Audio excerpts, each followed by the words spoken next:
Welcome to the stream. We are in Kingston, Nevada, and I just set up a flight plan to Delta in Utah. So we are going east, heading towards Colorado.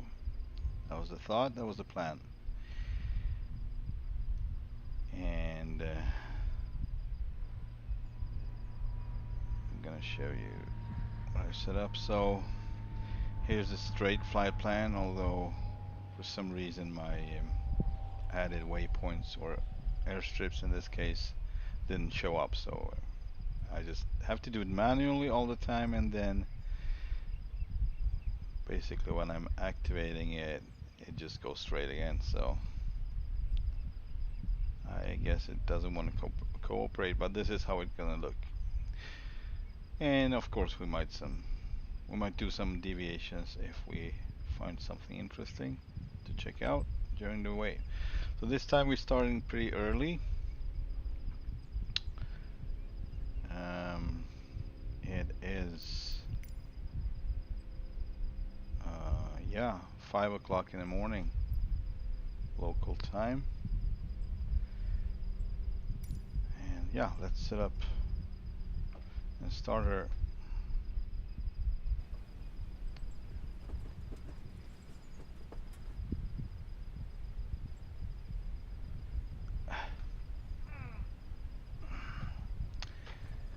I had a little accident on my work. I've almost fell off smaller flatbed trailer. It had like an edge, like hatches on sides, so I got stuck with one foot, and the rest of my body and my leg were on its way down, so I just had to twist it so I wouldn't fall. So and I can't use it. I can use it a little bit with a rudder, but not too serious movements.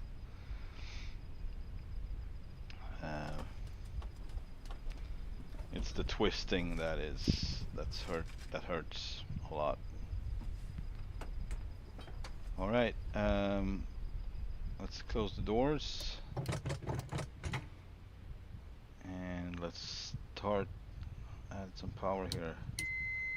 Battery, and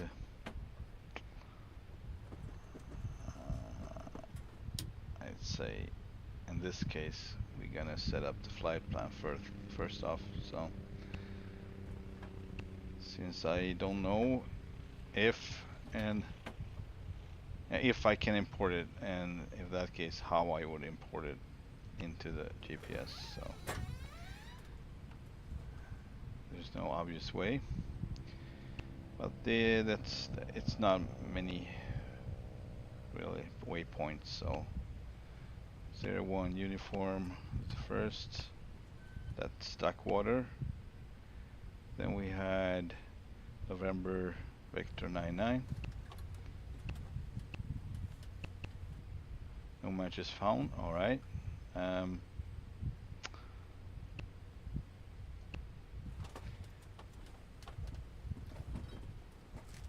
Let's put it manually.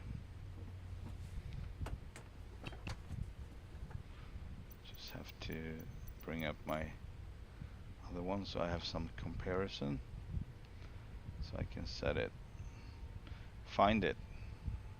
Right, zoom out. That was what I was trying to do. All right, so it looks like there are 2 mountain ranges, and it looks like it should be right around there ish. So I would set, let's zoom in this one. Yeah, I would set it, this is the widest part, slightly down from that. Yeah, something like that. I think we'll find it. Create waypoint, November Victor 99. Enter. And let's check the message so it stops blinking. Consumer license, thanks. And add waypoint. And just put an N there. No? NV 99. Interesting. Seems like it didn't. Sometimes it just doesn't go in. If I do it wrong, I don't know, maybe. Or forget to hit enter. That happened before. Create waypoint. November Victor 99. And enter and create. That, yeah, that's usually the one I forget to do. So, hello? Doesn't look like it created anything. Yeah, there it is. All right. Seems about right. So let's put it in now. November Victor 99. That's the first one coming up. That's very convenient. Then we got 05 November Victor. No matches. Of course not. Maybe one should try to update this database.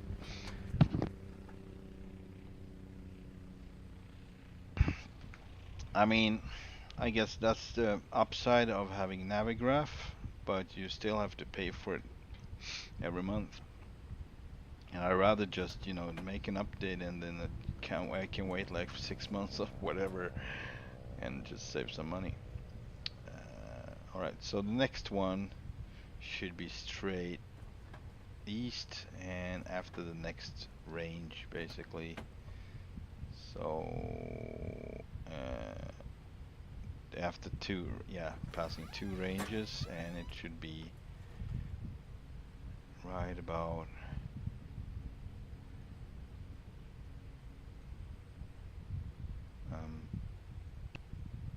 right about there. Look at that. What is that? There's something there. I think it's not the, yeah, I think it's more, yeah, this, I think it's around here, maybe. Let's put it there. We will find it probably and call it 05 November Victor. And don't forget to create it now. Create. There we go. Okay. Hey. Happy 4th of July to you too.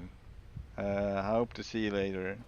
You probably rushed off, but hopefully you can hear my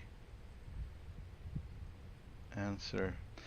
I just, you know, can write into the chat to you too.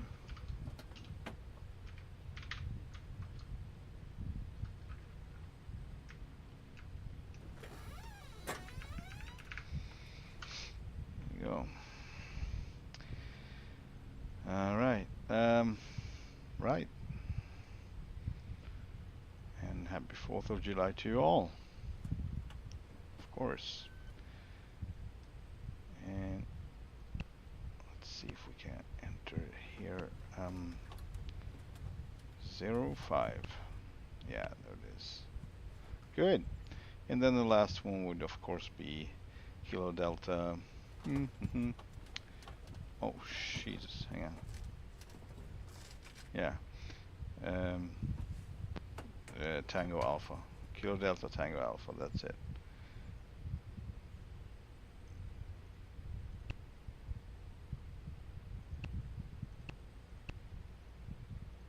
That's it. Delta Municipal. That's it. We got it. We got the whole trip set up for today. With this stream, hopefully. Alright, let's start her up before we are draining the battery. So, fuel pumps on, fuel on. Prop, RPM low and mixture full rich. Clear prop. That's it. Anyone hear me? And yeah, parking brake applied. We get fueled up to 40, yeah, 40 plus, almost 40, yeah, 41 gallons, you could say. So we got plenty of extra fuel if we wanted to do some deviations. And of course it's me in the front and some 50 pounds to the right with stuff that I need to reach, and 120 in the back with my gear, camping gear. Right. Lights, pitot heat, taxi lights. Let's have a 1200 on the transponder and set our registration here for Delta. There we go. And there we go. There we go. So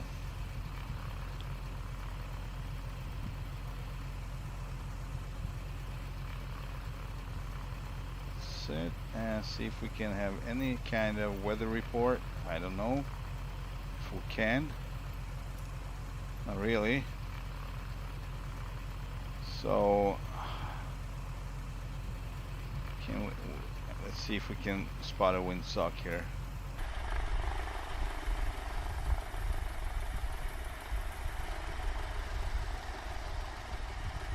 Not really, so let's estimate it with our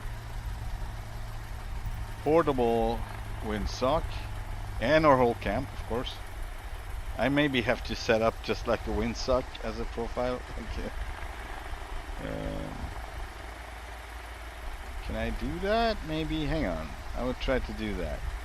See if I can use it. Like, I just want one windsock.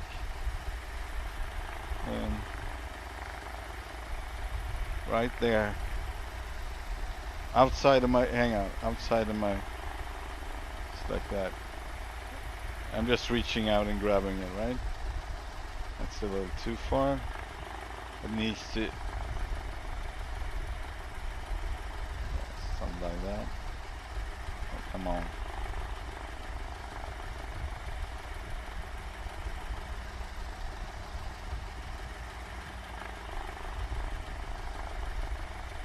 Yeah, something like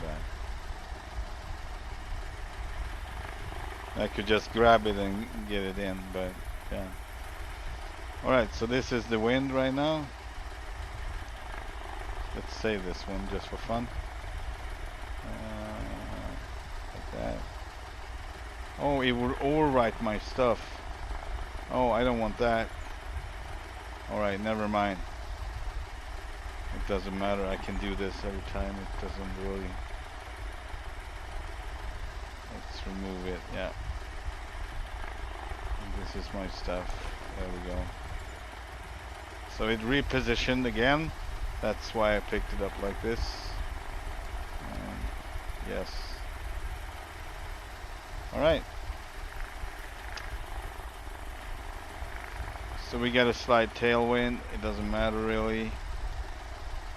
I rather do that instead of going through to the, I mean, heading through to the mountains. So heading towards the mountains, that's what I'm trying to say. Right, we got lights.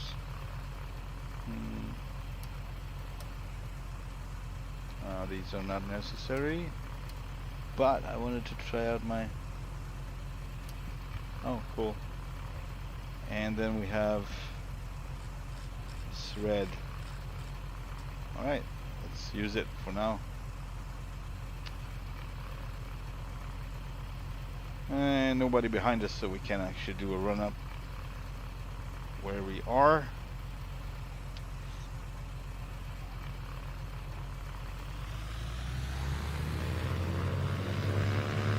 we are on,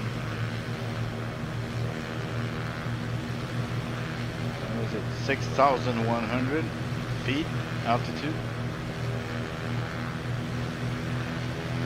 So we're gonna have a different mixture here.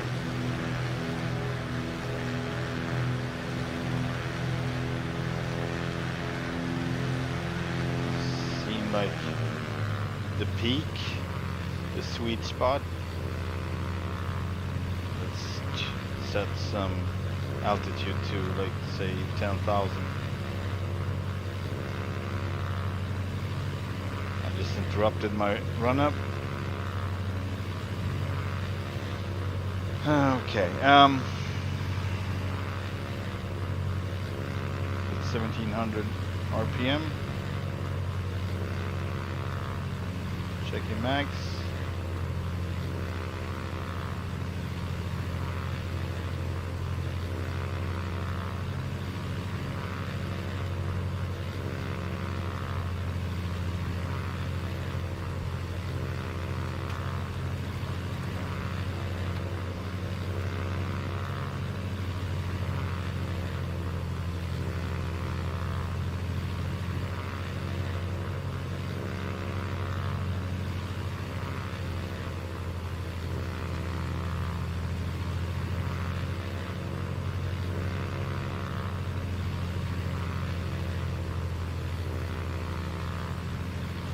All right.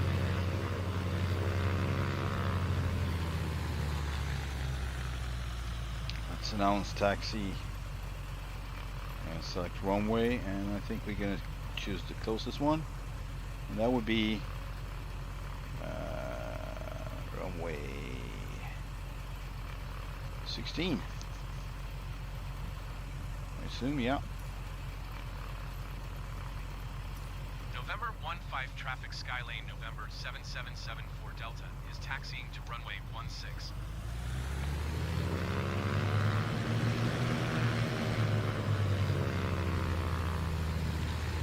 Close the window.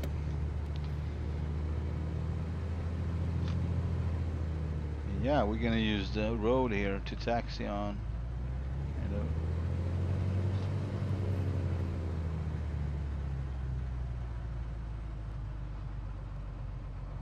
So we're gonna have a slight tailwind here. Not to prefer, but like I said, I'd rather do that instead of climbing towards the mountains. And of course I could see how much. I have no clue how much space we got here going on. Yeah, so we are actually not on a runway, so, and we could use this as well, the space, so I think we'll be fine. All right. Let's go through the checklist. Fuel caps, fuel, we got that, selectors, check. Oh, hang on, there we go. Controls, free, incorrect. Let's check flaps. They seem to be working just fine. And that's full on both sides. Good. Yes. Controls check. And switches and instruments. Alright, so we got pressure, we got temps, we got amps. And we're gonna start off with no flaps. Probably how we're gonna lift off. Radar off, and trim set.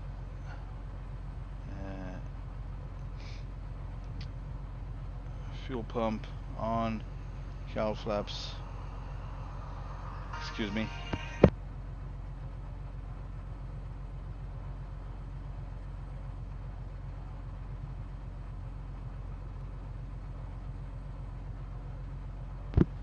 Yeah, salesman after salesman. So ignition Inlet lights, yeah, line lights on. Harness and mixture is set and prop is full. And let's do an announcement for taking off going east. November 15 traffic Skylane November 7774 Delta, taking off runway 16 east departure. And checklist complete.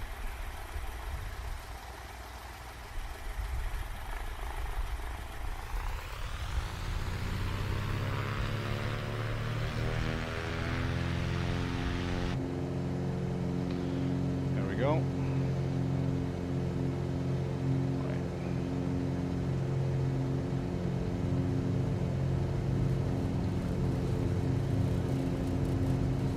Giving slight back pressure here.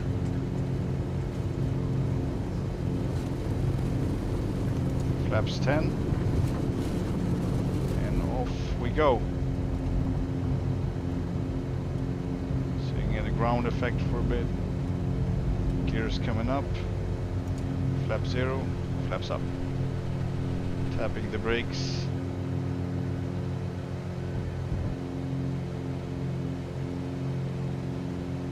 Alright, here we go.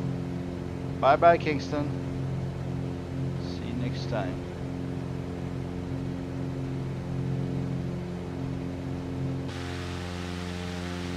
Look at that. That's a beautiful screenshot right there.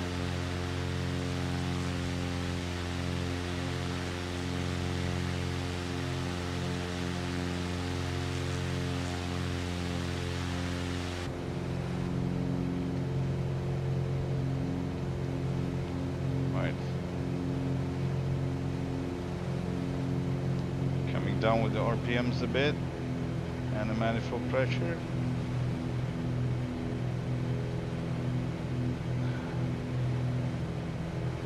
There we go, 3 hours of fuel. Let's set autopilot, navigation, horizontal nav,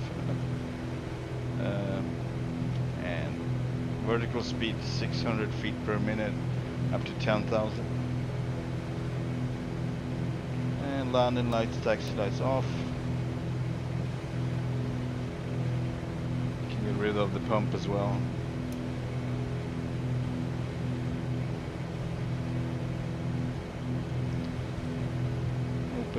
Opening cowl flaps. There we go.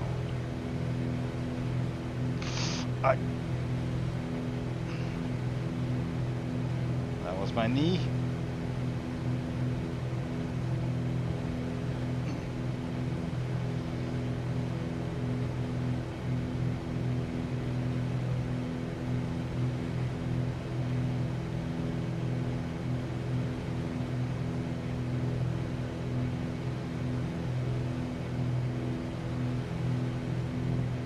So we're going to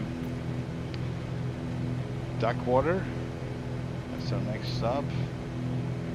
And it is 65.5 nautical miles to Duckwater. I'd say I will switch to heading because mountains.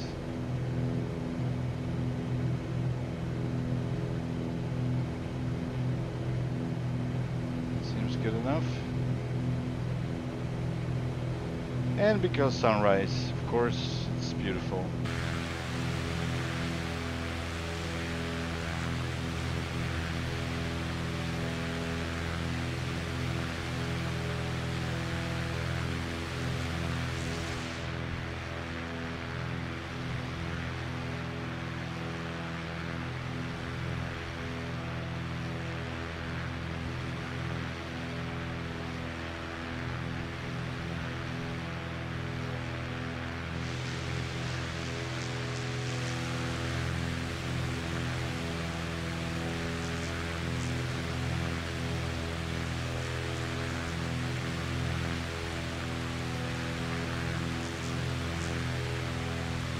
That was my manual wigwag. I don't have a wigwag on this one.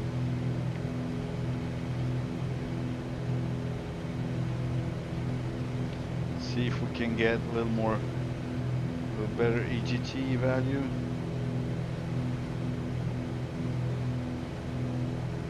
Alright, a little higher now. So that's the sweet spot for the mixture. I don't know if I'm doing this right, but anyway, that seems to be the case. Like, the higher value you get on the EGT, that would give it a better power, basically. So you want the best power during a climb and a takeoff. So then when you're on cruise, it's obviously depends on what speed you want and so on and so forth. Sun is coming up, so this is I think this is our first sunrise in the stream. Look at that. Spectacular. Spectacular.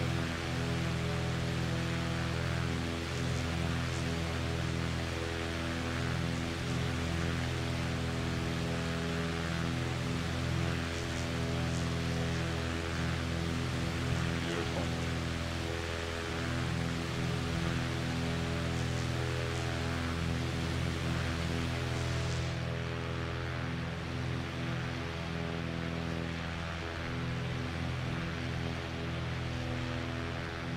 That's it. I can hang on. Yeah, almost got it. This is good enough. Cool effects. Alright, let's turn right.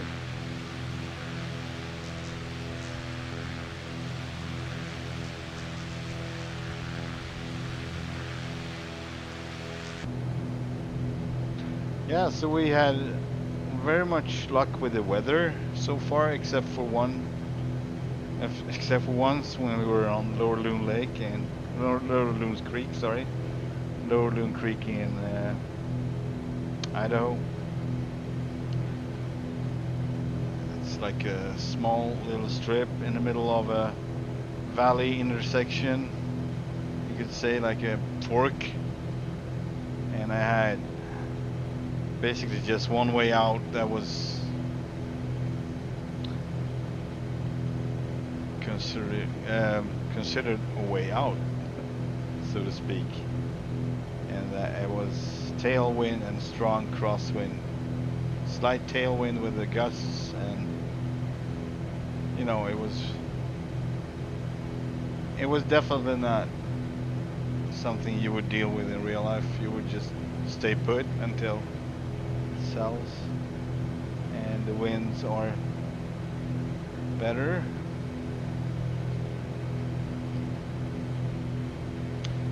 And off stream I tried to reconstruct that situation because obviously I crashed first time on stream, so I just wanted to see what if I have done something different. So what I did was I first off reorganized my weights, so I put all my gear in the front, so down here and on the seat, and that would change the CG and create better circumstances for my takeoff. And next off, I didn't use the wrong way straight on. I was starting from the left, and I was not going the regular way out that you would choose, because that would give me a tailwind, and yeah, I would have crosswind anyway, but I would not have the same option to turn into the wind, and that's kind of a sketchy or a risky thing to do, turn into the wind, because when you're in the end of the runway and you finally get airborne in turning right into the wind, you get a wall of mountain in front of you, basically. So you can continue forward, but that would mean that you would enter this vortex coming down from the mountainside, and that was the thing I made, and that was the thing I failed in. I did that before and I crashed. So the next time, sadly off stream, I turned right, so I got airborne, and pretty early too, because I used, like, I was to the left on the runway. I was not on the runway actually. I used space to the left near the fence, and I was aiming a little bit to the right constantly. So that was no problem, because they wanted to go to the right all the time. So you didn't have to struggle as much with the rudder. And so I got airborne with full flaps basically, and I turned into the wind before the mountain wall obviously, and I got so much lift that it would just, you know, levitate. So that was obviously the best choice to do, or Lower Loon Creek at that position. If you just had to, you know, leave the place for some reason, whatever that would be, a bear, I don't know, but I actually don't know if they got bears. I'm just assuming they do. But yeah, I just had to see if it was possible going to nav, if it were possible to do a takeoff from there in that condition. And obviously I couldn't reconstruct exactly what it was, because when I tried to take off, it was the real weather, and so I knew the windsock, how it looked. So I tried to replicate that, you know, when the wind was coming from, and the strength of it. And it was almost fully, like, I think fully is like 20 knots or so. So I tried to be closer to 20, and I made a few gusts as well, like gusting 7 knots, I think. I don't know if that's how you do it, or do you put, if you have 20 knots wind, will you put gusting 27 if you wanted like 7 knots more than the wind, the actual wind? So maybe 7 knots of gusting doesn't do anything, really. I don't know how to set that up. I'm not sure.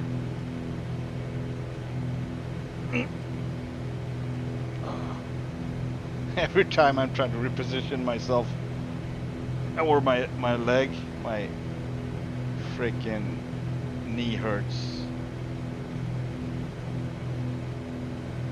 But it's slightly better than yesterday, I'd say, because yesterday I was in constant pain as soon as I was moving just a little tad, or, you know, I mean, you need to go to the bathroom and such. So that was a total disaster. But it's slightly better today, so I think it is improving. I think it's not broken. It was just twisted, and it was not twisted out of position, out of I don't know how you say it, but you know what I mean.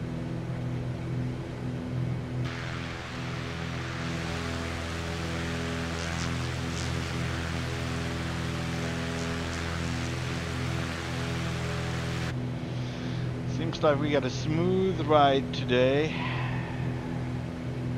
Let's see if we can get some information about the weather. What would that be? Let's try Austin. Seems to be. That would be 132.925. 925. That's it. And 132. And let's get a flight following after that. Kilo Tango, Mike Tango, automated weather observation 1200 Zulu. Wind calm. Visibility 10. Sky condition, no clouds below 12,000. Temperature 9°C, dew point 10°C, altimeter 3011. Kilo Tango, Mike Tango, automated weather observation 1200 Zulu. Wind calm. Visibility 10.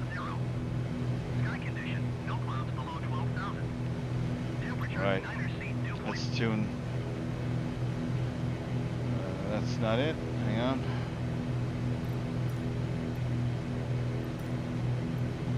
Salt Lake Center 133450.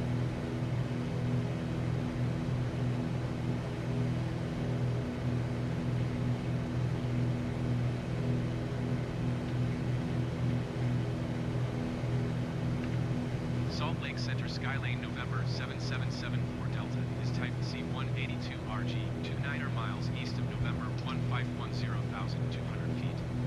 Request flight following. Skylane November 7774 Delta Salt Lake Center. Squawk tree 4.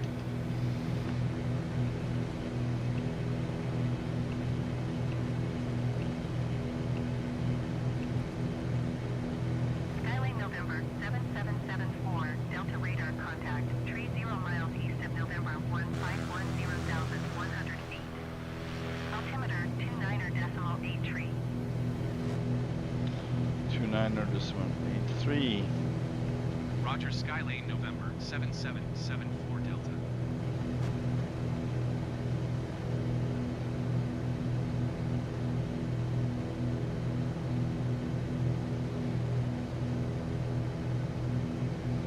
There we go. 10,500 going for 11,000. I just felt that we get a little too close to the trees there, so I figured I don't think I'm gonna do an off-field landing just yet. I need it to be brighter so I can see the structure of the texture better of the surroundings and surfaces where I'm aiming to land. So for now we're just gonna enjoy the view and keep going to duck water. That's it. Beautiful.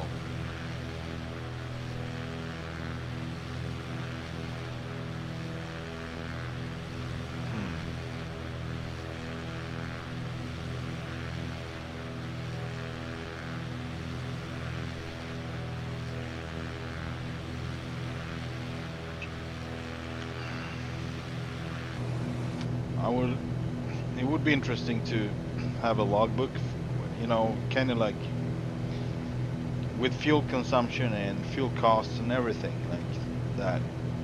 Fuel consumption, I mean, that's one thing, but to have a budget and do cross-country flying like this, and how that would decide where you can go and can and should not go, or whatever, you know, high prices or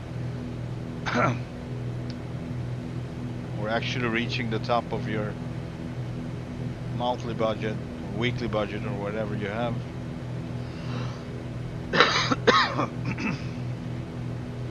But well, we'll see if I do that. So far we're unlimited. We're sponsored. That would be something, huh?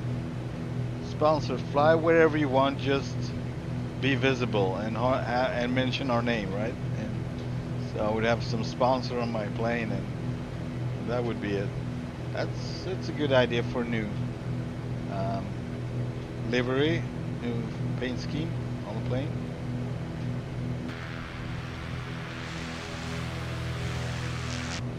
Not Red Bull, because it says it's not aerobatics. I think it's kind of connected to that, so I would probably pick something else.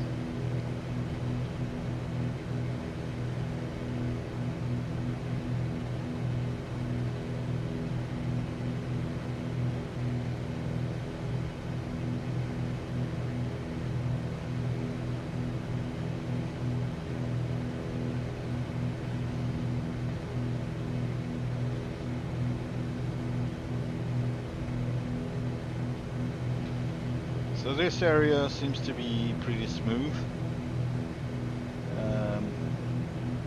because usually I think when the sun is rising or setting, it's definitely more shadows going on and more lights.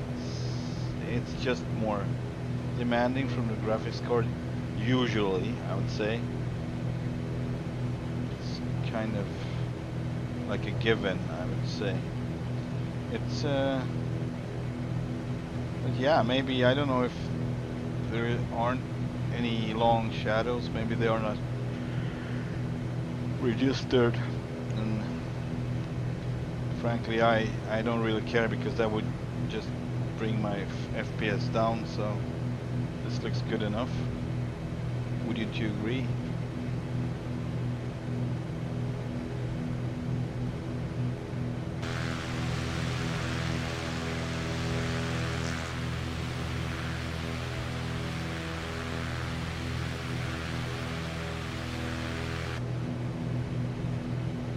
Whoa. My track IR was a little out of sync there. Didn't work. Yeah, right. I don't know yet, so I'm just, you know, optimistic, a little optimistic with this. I don't want to count my chickens just yet, but I actually found a defect on my cord for the track IR, so it was damaged, and I had repaired it, but I didn't do a very good job, and it kind of always getting stuck in my chair when I'm, you know, turning around, and not while I'm flying, but basically when I put my headphones off, put it to my left, so the cord goes around the armrest on my chair, and if I'm not cautious, when I push back from the desk, I bring the cord with it, and I would stretch it every time, you know. And since I had that repair, it probably got damaged, and also somewhat like short circuit. I mean, short circuit of some kind. So I got that warning from my computer. It didn't want to start sometimes because there was something going on with the USB and the current, overcurrent or whatever. It was like a warning sign. So it would protect the motherboard, so it wouldn't start. And I just, you know, tried to go through all of the devices that I got connected by USB, and that might have been the problem. So I made a better solution of repair, and I also shortened the cord, so this repair is actually higher up. So even if I would get stuck in my armrest at times, because that just happens, that's the design of this chair. It wasn't on my previous one. That was a whole different one, and that was almost like designed that it would not happen. And this one is designed for it to happen. So, and that goes with other cords as well. If you don't have, like, if you have cordless headset or whatever, that's not a problem. But if you have cord, that's exactly the same problem, as long as your computer is located underneath the table, basically. So that's would be a problem anyway with this chair, this gaming chair. So yeah, it's gonna be interesting to see if that was a problem with that. And I was like, you know, when I was thinking of it, I wonder if that might have been, you know, contributing factor of my ATS and ETS crashing, because I use track IR in those too. But yeah, I don't think so. It's worth trying, but a process of trying that is always, it can take weeks until I notice that, oh, it didn't make any difference. And then, you know, I can believe that it did because it works, it doesn't crash. And then I go on for a couple of days, then it starts again. And that has been the whole story all way long with the ATS and ETS. Every time. I think I solved an issue, removing mod or whatever, then it works, and then it starts to crash again. And yeah, I'm just so sick of it. So I'm like, do I want to try it? Do I want to put any more effort, energy, and time into that? we'll see.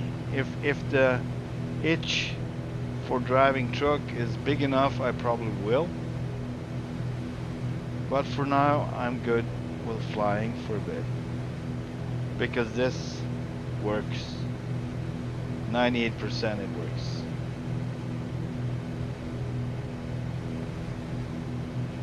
Alright, we are getting closer, so we are inside of 20 nautical miles.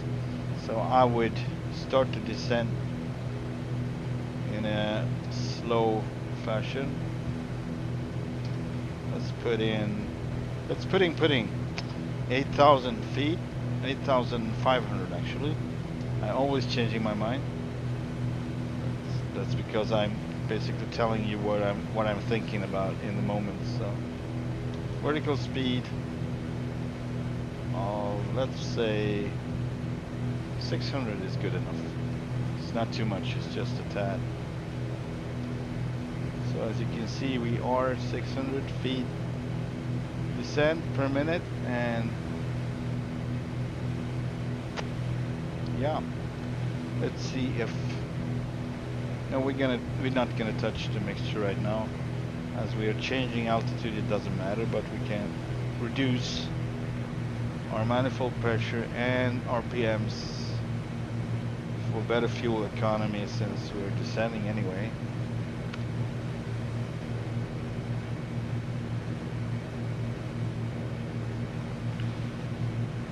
So my dear friend Mr. Tailchase, Wolfgang Tailchase, is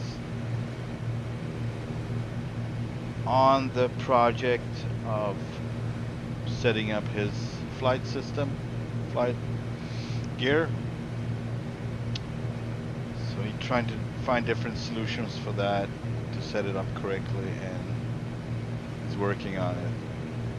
So he's gonna be having, he's probably gonna post a few videos on his YouTube, Wolfgang Tailchase, of him learning how to fly, and he's gonna be having fun with it, I'm sure, because that's who he is. He's richer in that way than what I am, because I take it way too seriously. So I'm like, no, this is real. I'm gonna you know, act like it's real, and you know, if you crash, it's more hard on you. It's more impact on you than if you're just laughing about it. But well,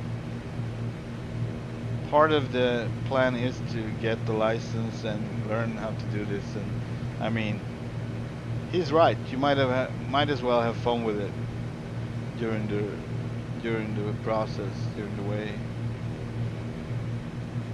I usually don't. I'm like, oh, I messed up. I need to do this. I need to do that. It was this. It was that. Excuses. Basically, sometimes valid excuses, but I would say mostly I don't like to hide behind excuses. Oh, it was the plane. It was this. It was that. Yeah, well, you need to consider that, obviously. So it's on you, right? What decision you're making. But I'm hoping that he will take a few lessons through the simulator, because that would give him a better chance to succeed anyway. Because I'm assuming that is the, I would say, final point of interest or goal, is that he would master how to do that. I already gave him some input because I saw him flying with my gear once when he was visiting, and the only thing I could say, less input, man, less input, because that was the thing. Because before you have, you know, the how do you say, like, the reference of how much input you does what, like how much of this is doing this and how much of that is doing that. Before you get that, it's kind of a, I mean, you're out of control.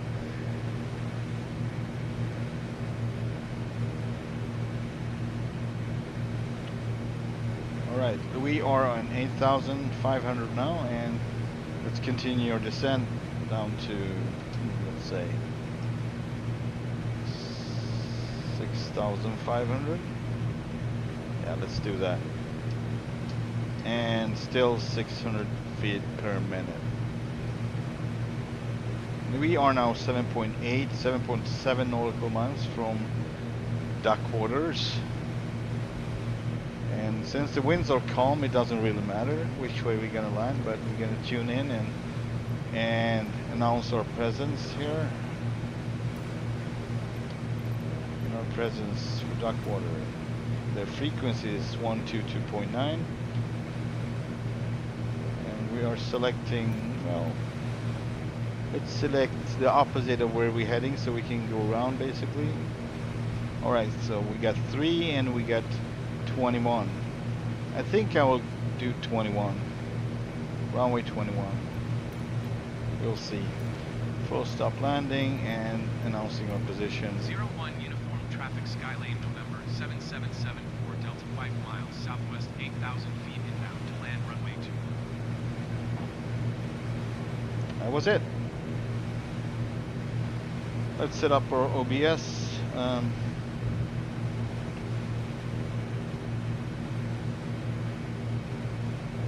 Should be on 21, right?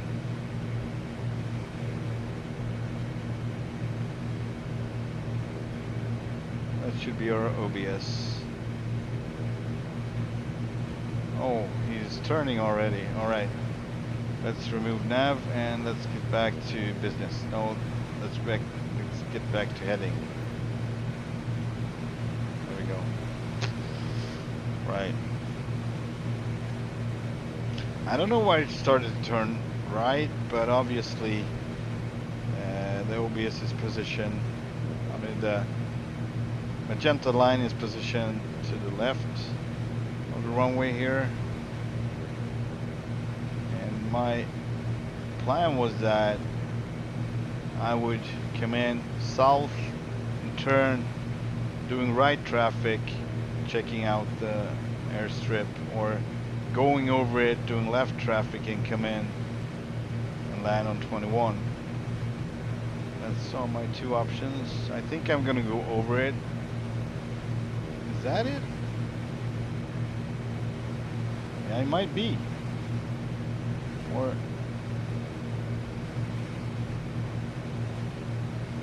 yeah, it was supposed to be located between circles like this, crop circles.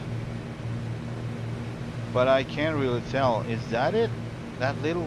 Oh man, that's a short strip.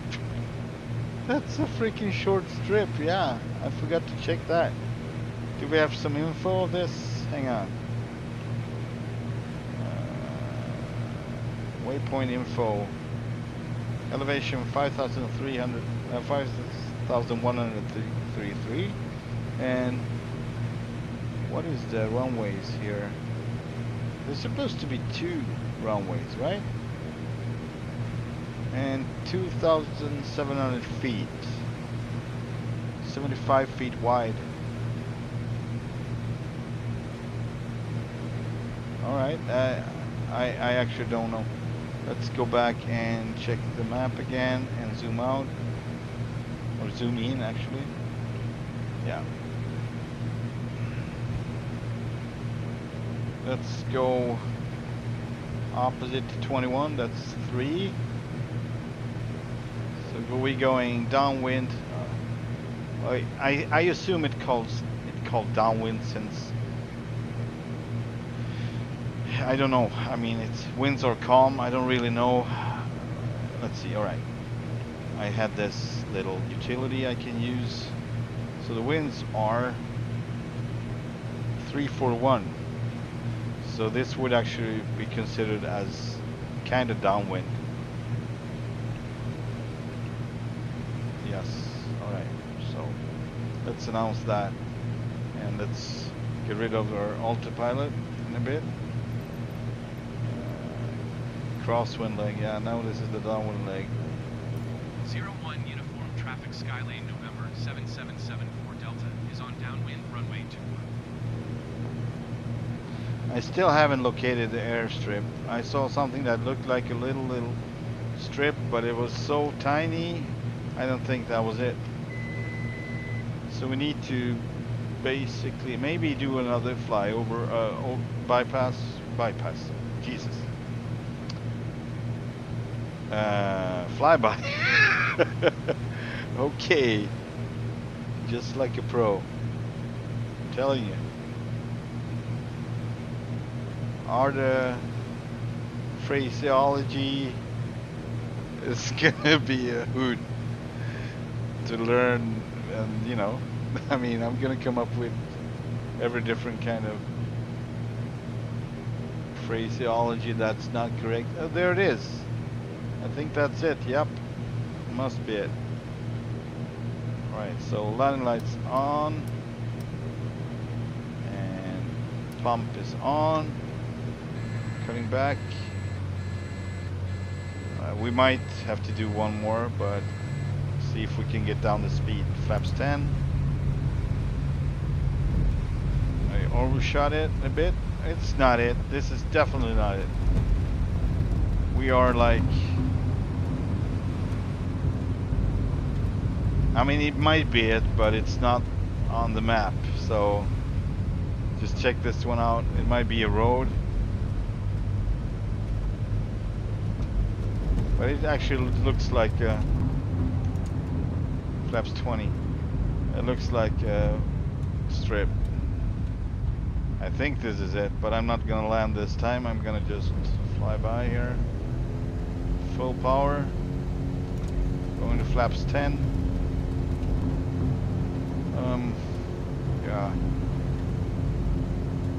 So let's turn right here. Now, I might have been a road. I don't know. This is like a long one if it's a strip, like crazy long. So let's zoom in a bit more. It's kind of hard to locate them like this. Sometimes they are so like camouflaged with the whole, you know. Alright, so this one seems like a runway of some kind, but I'm not sure. Jeez.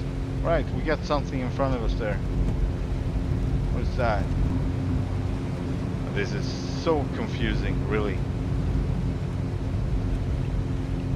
We already, yeah, we're behind it. So 21.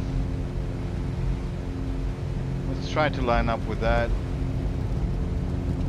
Either the magenta line or the one after that. That's all right. So what is this? Is this a road? Yeah, it's a long road. It's definitely not a long runway. All right, slowing down again. I'm actually going full flaps so I can fly real slow for a bit. It was not easy. So many. Oh, there it is. It might be it, right? Yeah, that's the one. It's gonna be a steep turn here. Sure. This is the one. Gears are down. We got one green and lights are on.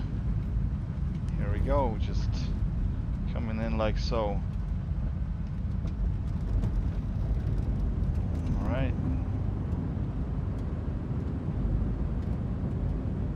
Ground effect, flare, there we go. This plane is so forgiving. Let's do the flaps and give some back pressure because this is kind of bumpy. Don't want to damage the nose wheel. Let's just roll all the way.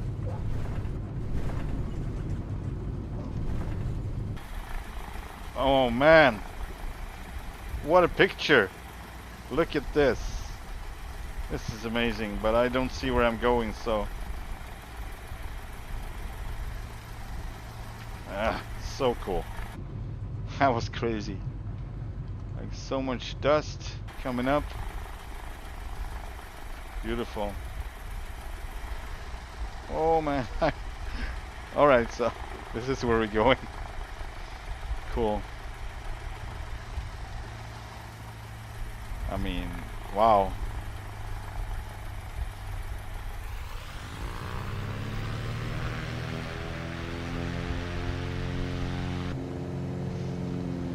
That effect was neat. Especially with the backlight like that. The light coming from the back. That was super awesome. Alright.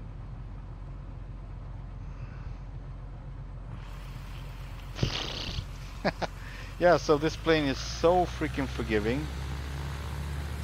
It's really nice to fly.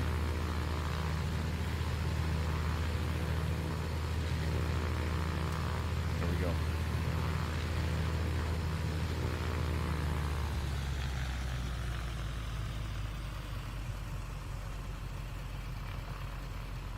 So much fun when it's not hard. So I would say this is the opposite of flying a Bonanza or something like that, because they kind of need so much speed.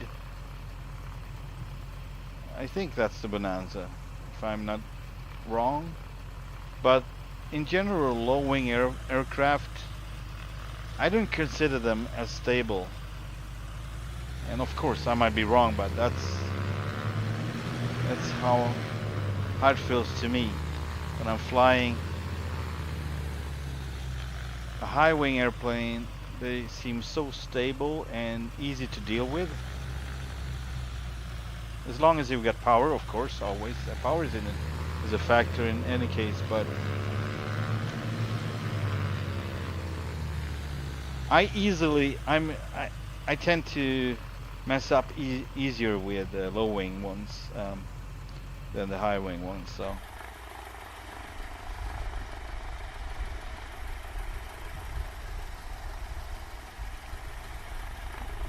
All right.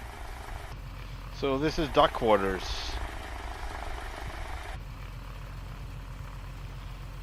Just shut off for a minute. And the lights, of course. Pitot heat. Just for a minute here. Just check out this area with the drone. All right, it's too fast right now. No, it's too slow. That's enough. All right, so.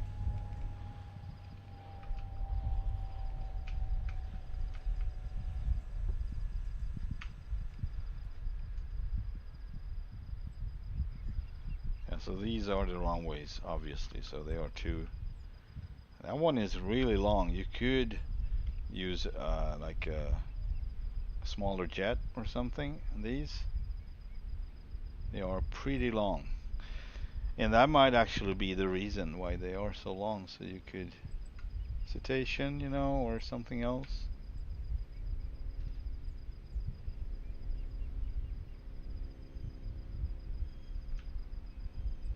Yep.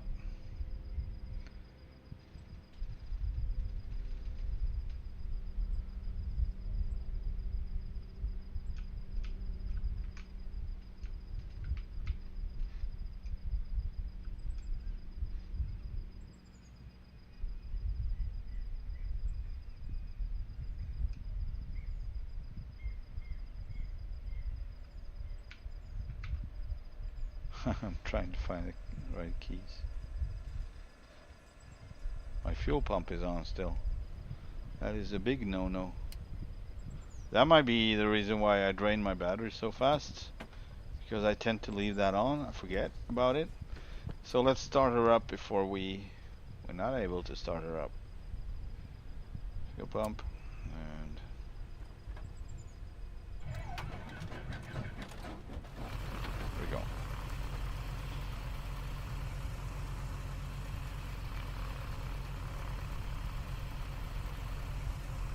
Oh, I don't know if you're supposed to stop the flight following before you actually land. I don't know the procedures for that. Let's just put back 1200 there.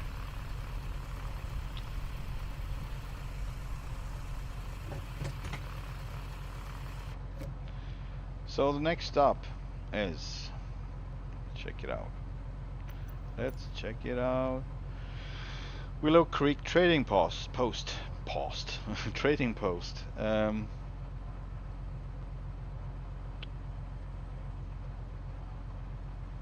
So that's November Victor 99. Niner south from Kelly. Keli or Kelly? How would you pronounce this? Keli in Eli.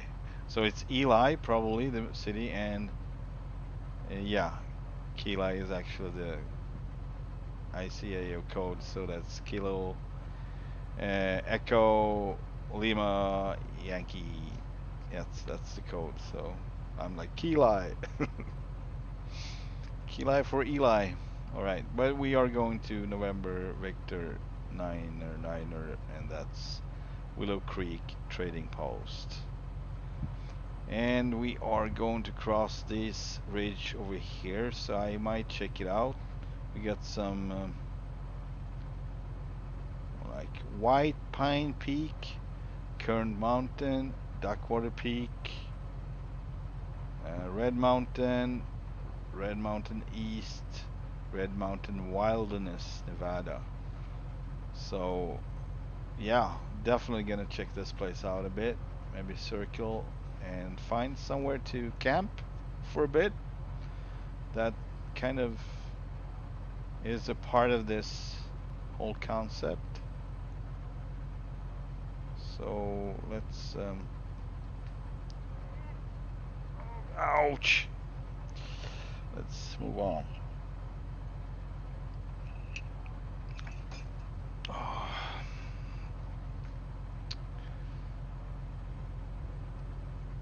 All right.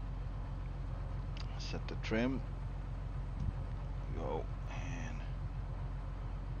let's do a run up. All right. Before we do that, maybe set the 10,000 feet. We might not go that high, but it's good to have it in case you need to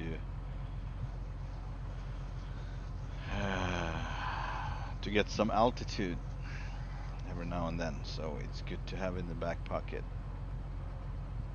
And that would be with 700 feet per minute climb. And yeah, parking brake applied, full prop.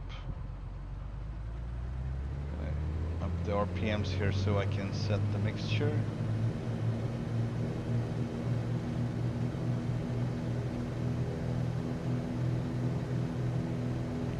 Checking the EGT, exhaust gas temperature.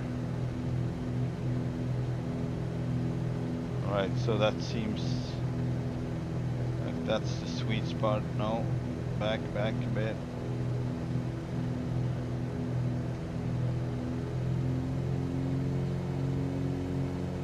Yeah, that seems about right. Right down to 1700, 1800-ish RPM. It's good. Checking the magnetos.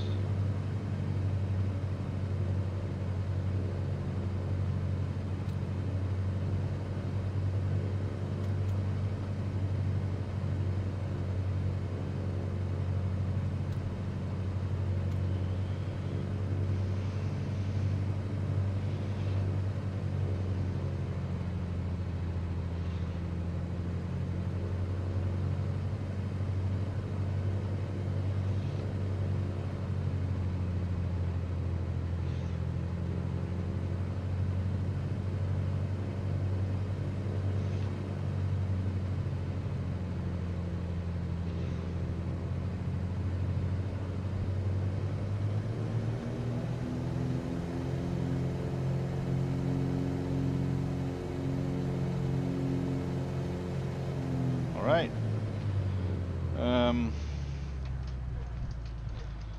Controls free and still correct.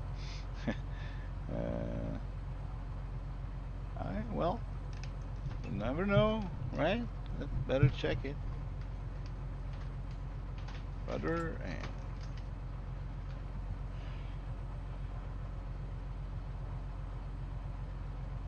all right. Some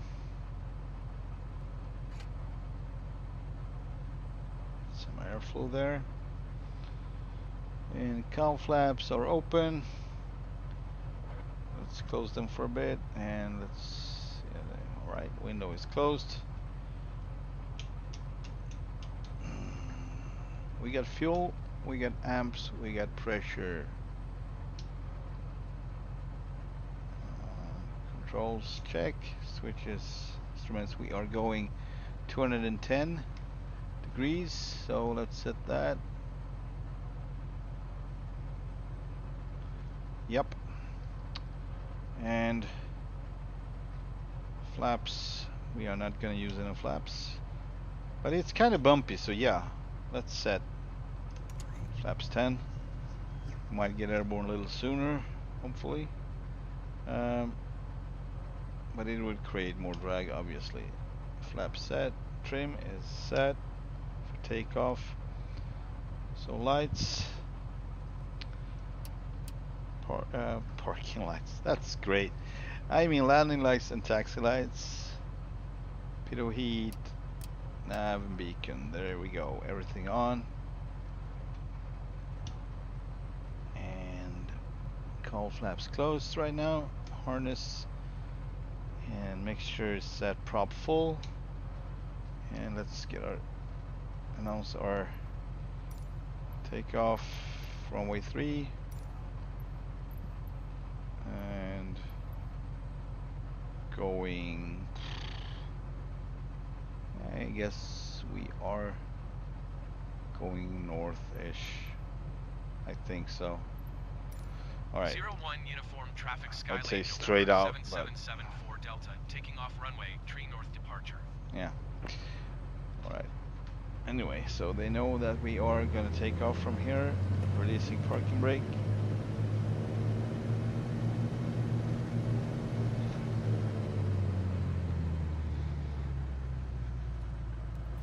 This is an edge in front of me here. It's kind of not so good. Back pressure. See if we actually can. There we go. All right. It's not a big deal. All right, let's go for it. Full power ahead. Back pressure. Not too much though. Don't want to stall it. Oh boy, oh boy, oh boy, oh boy. Oh, how about getting airborne, please?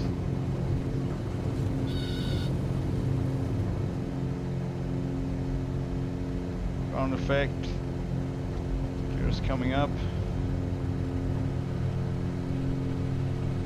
Tapping the brakes.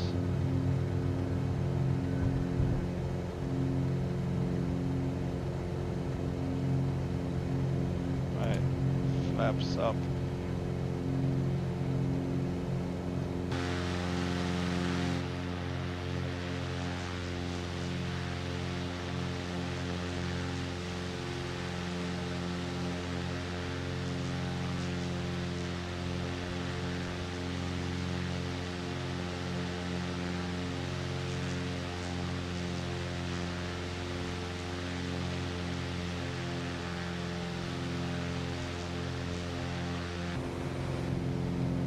Right, get rid of the OBS here, see if we can.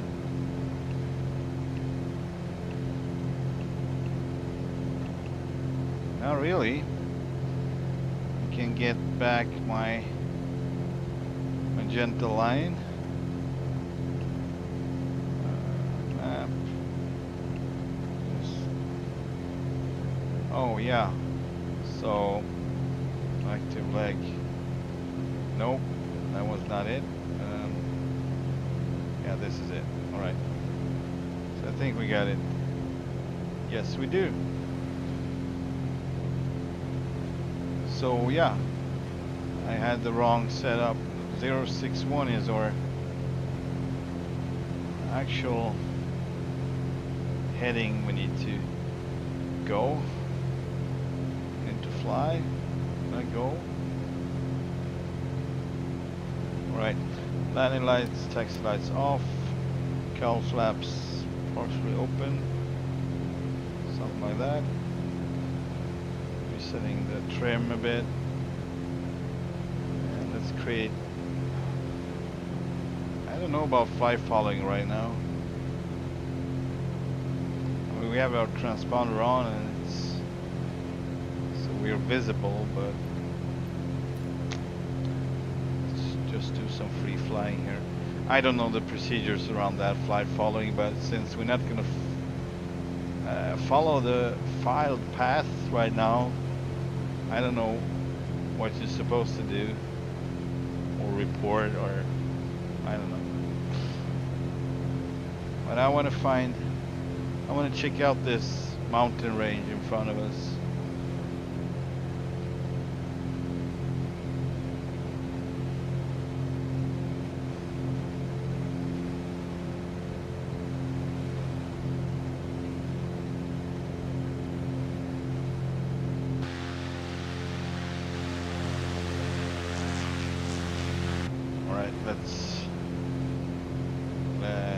Let's autopilot, heading, vertical speed, 700 up to 10,000, 700 feet per minute up to 10,000.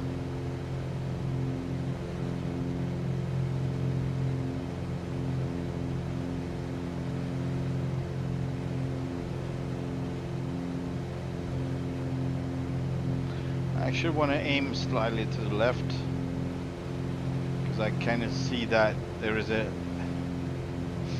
an exit or entrance there, it looks like, at least like a valley in between the mountains. So I would rather use that one than going straight and realize that I'm not gonna make it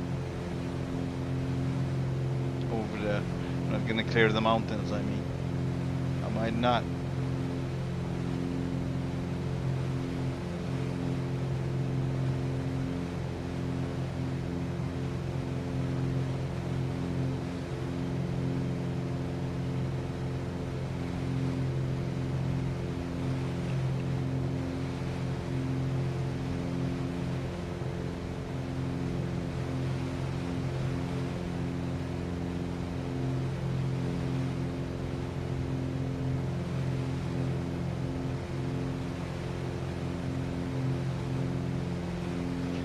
I wish there was some way I could get a full screen of this.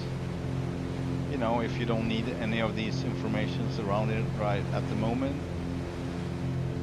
But I don't know if there is any way to do so. Home. It's a menu.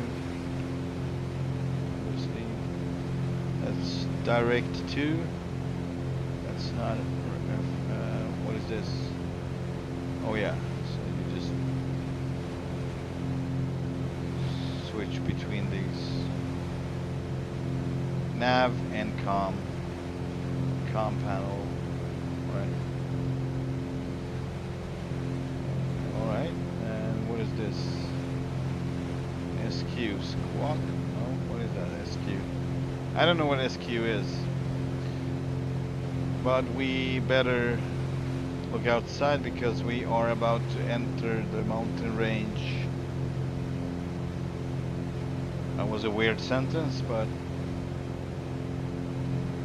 how do you enter a mountain range? Smack. That's how you try anyway. And failed, probably.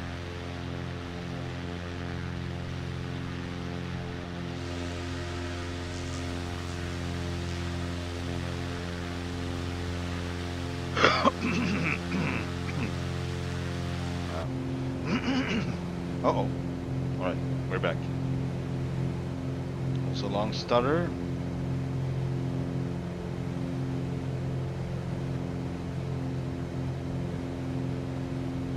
Let's check if we can get better EGT with the mixture.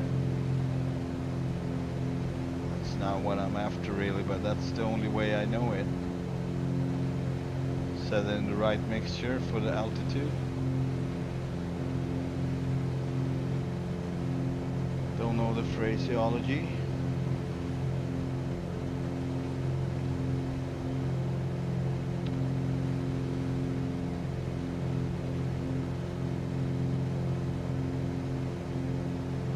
What a great view.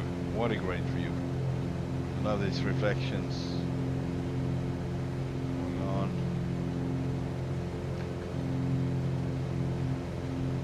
It's realistic, to say the least. You almost get blinded. Right, we reached 10,000, so this is actually really good altitude for this.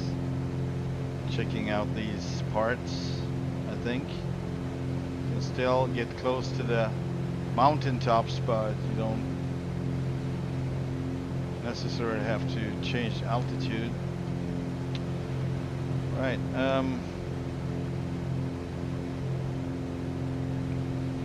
Yeah, let's see if we can find a spot for our campsite.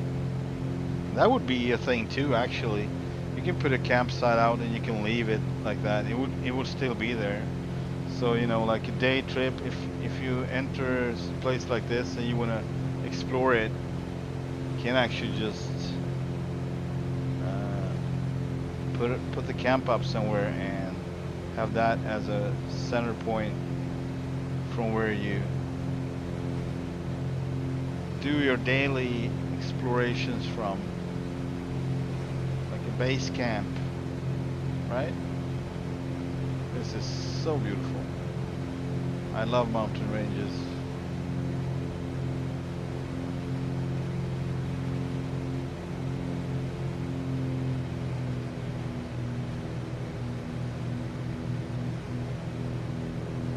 Right, I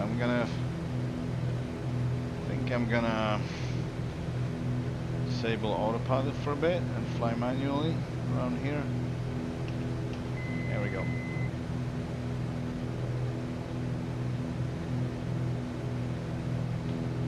We're going to be circling here a bit and see if we can find a beautiful spot to put our camp, and maybe we do some of the things that I suggested or came up with.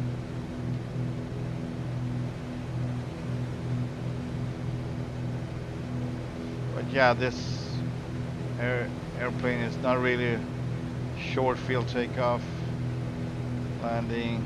I mean, what's considered short field, but I mean, not like these STOL aircraft, like the Cub and the Kit Fox.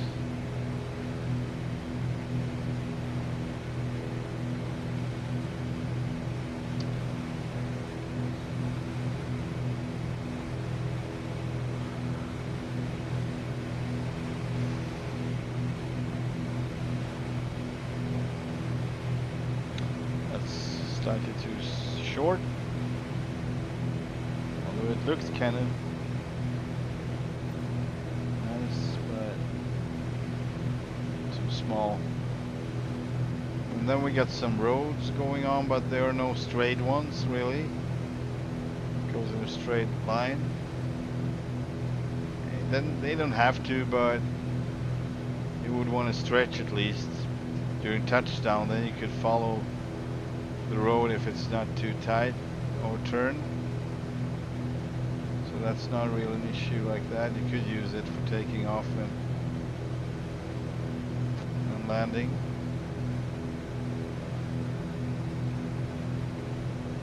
Really cool.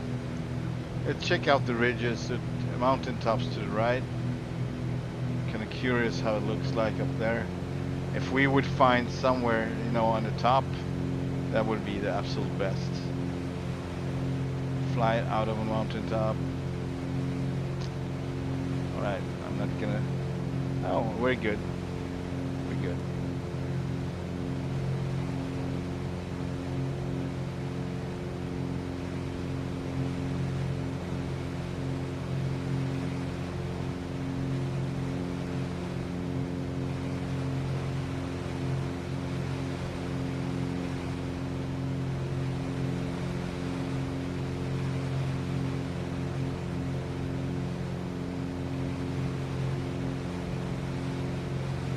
Yeah, just so many trees. I don't think we will find anything up here. But you never know. I mean, it's worth checking out.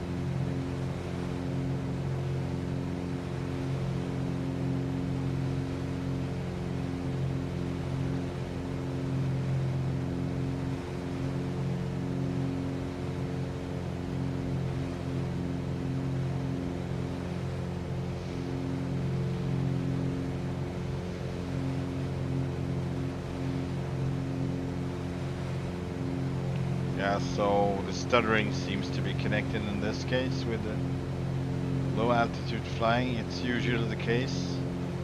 So I guess it's about textures, it's about shadows, it's about objects and the detail on those. So yeah, that's on me, I think, when I get stutters like this. This is not really that annoying. Every now and then it gets smoother, but like when it's excessive stuttering, that's when we start to consider something, making some changes to it. Is that snow? It looks like snow. It's probably snow. Cool.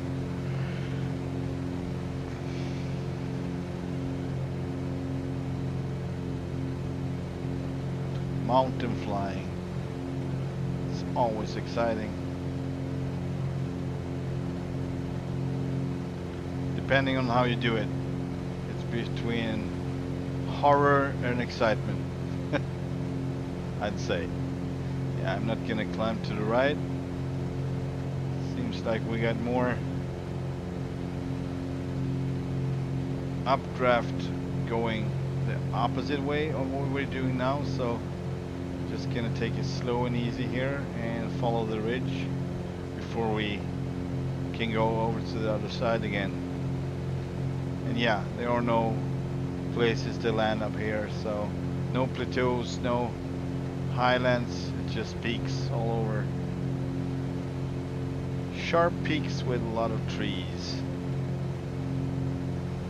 Alright, now we can turn easy to the right.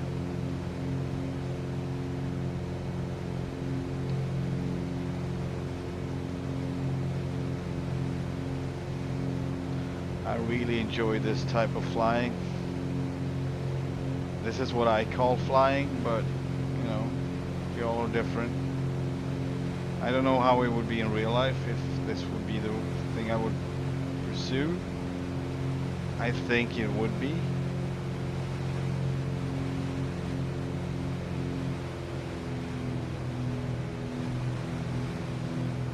Beautiful.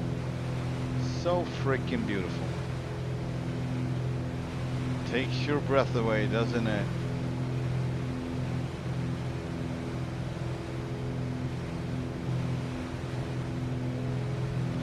Yeah, so I tried to apply the Google Maps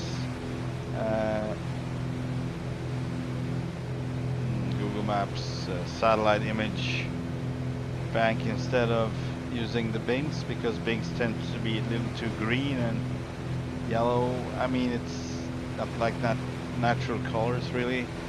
You don't realize it here because it kind of looks natural, but some streets are usually green instead of gray. But I was not able to go fully out with it, so I couldn't apply it to the game, and I figured I was to do some research, and I was like, maybe it's not worth it really, because I'm not usually flying around cities. It happens. I mean, I like flying around San Diego, for instance, but there are no issues like that there. So they already made a rework, or you know, changed it to the better. And I'm assuming that's going to be the whole, you know, case with the whole map eventually. And you know, I already have some performance issues, so I was like, nah. And it looks fine, and I get compliments on the graphics anyway from people, and that is not on full resolution because the stream is not on full resolution. I think it's 1440, but not really. I mean, it's kind of compromised. The sharpness, the crisp sharpness that I see, you don't get to see. So if you think this is good, you can only just assume, put more sharpness to it, to put more crispness to it, and that's what I see. So it's totally fine. It's more than fine, actually. I am surprised that I can use my old card for this, and grateful, I must say, because to find a decent contender to this graphic card, that would be around, yeah, I'd say at least 200 bucks. That would be a decent contender. Nothing below that would actually be worth it. And it's still too much money, so why would I buy a cheaper one when it's too expensive anyway, right? So I'm just hoping that this one will continue working as it does, and obviously we get some stuttering going on right now, but it haven't been the case until now, so not really.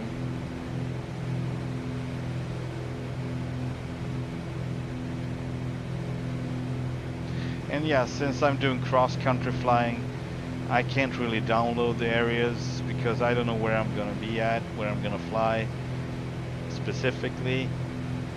Just, you know, ballpark. And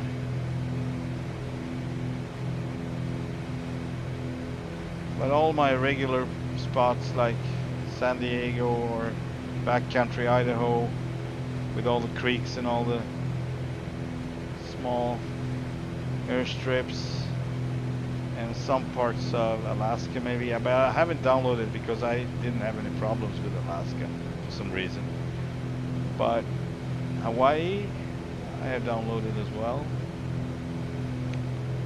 So any usual spot that I fly on, I would download it and put it on disk so it load faster, and I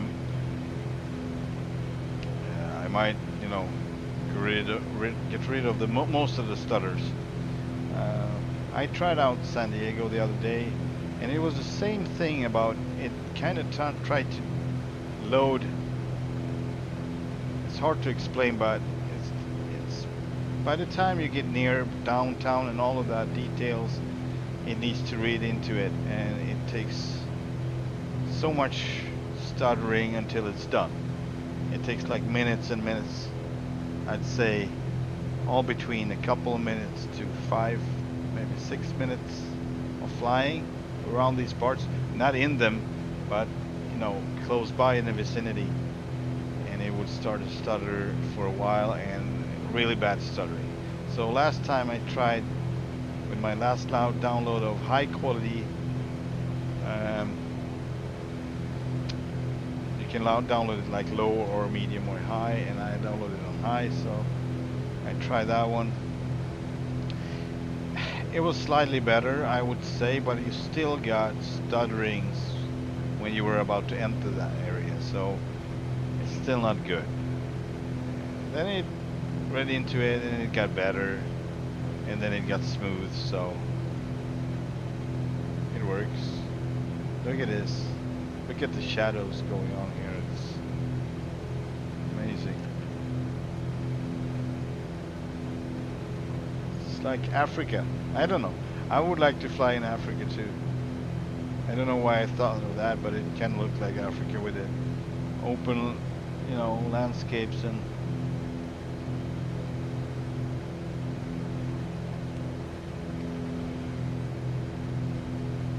right now I got Toto Africa in my head. The song by Toto. Toto, we're not in Kansas anymore. No, we're not. So yeah, not a lot of trees here and no stuttering. So I'm pretty sure it has to do with the trees. I don't know if I could change anything. I think I've been through all of the changes I can do, really. And I have trees on high, and to put them on medium, that would look, yeah, I mean, I can try with that for a bit, see what it does, how it looks. And I don't know if it's the amount of trees that is medium or the quality of trees. I think it's the quality, not really the coverage. Maybe though both. Just remember that I landed on Papua New Guinea once, and I might have been using low, but I'm not sure. But I stepped up one step, and all of a sudden there was trees there that was not there before. So, oh, you still get stuttering. So it doesn't matter. That's always the same. It needs to read into it, and so it's. And new stuttering because new trees and new bushes. Yeah. But maybe they are shorter, I don't know. Hang on, I'm gonna check one thing more. We got the winds going on in flight MFS realistic still. If I go back here, but it was something I thought of.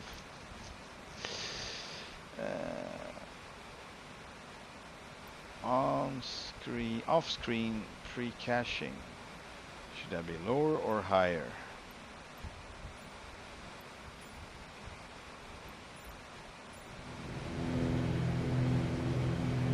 Probably lower, but that could be it. So now I'm trying ultra for a bit, and I get stutters. Still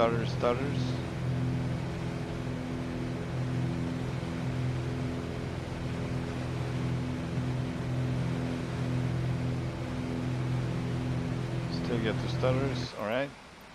Let's now go down to medium with the pre-caching. Low. Yeah, let's try low. Why not? And let's try it. I think it's gonna get worse, but I don't know.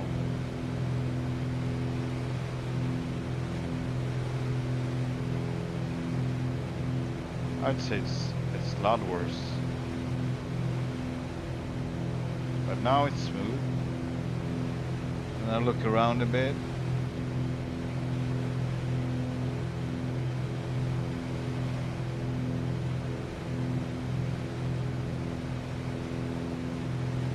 Alright, let's give this one a chance for a bit. Fly like this for a while with low pre-caching. I mean, it's worth a shot. Just trying everything out and see if.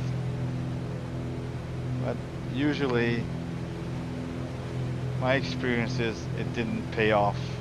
Whatever I did, whatever I tried, I got back to square one, and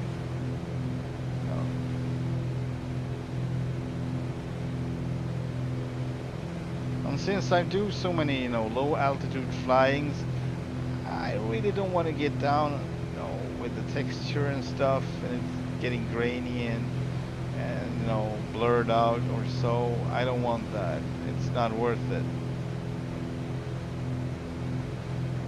Right, so this is a city, or a town actually, not so much a city, it's more like a town. But I didn't really find any specific spot where I could land in.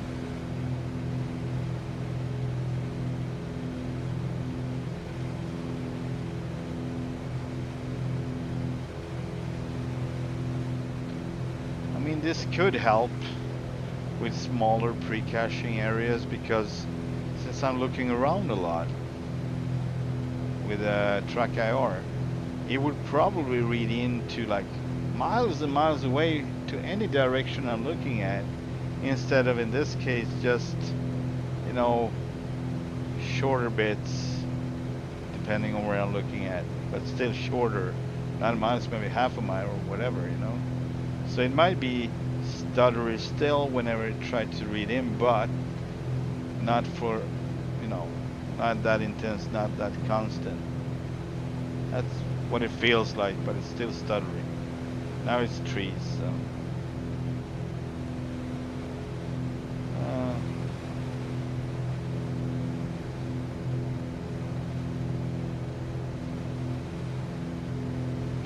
So yeah, it didn't help really, it doesn't matter, so I'm going back. And high is enough. So the things that help most with the stuttering is going down on level of detail, but really going down low. And that's, again, it's going to be washed out, it's going to be blurred out, it's going to be ugly. So that's not an option really.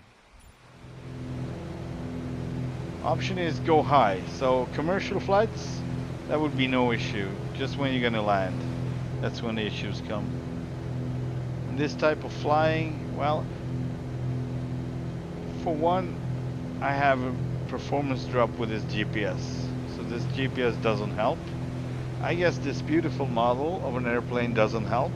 It's very detailed and probably, I mean, it's kind of new and might not be totally optimized just yet, or it's ahead of its time, so it's gonna be optimized after a few updates, maybe when DirectX 12 working and all of that, so you don't know that.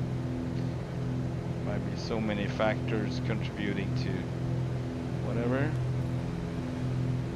but I'm gonna try to enjoy it, and since it's not always stuttery,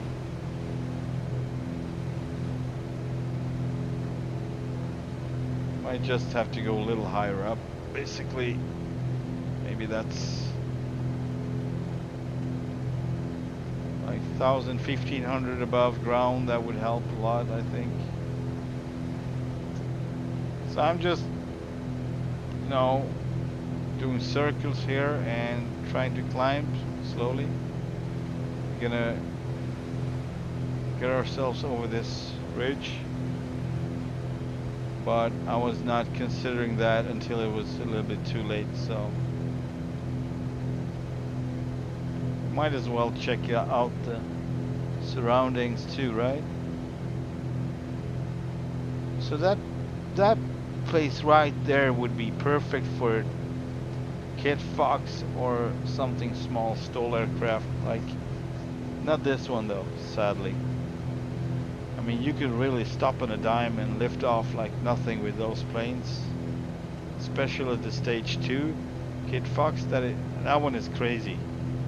You really have so much power to weight ratio on that one. It's crazy. It's very efficient. Very efficient.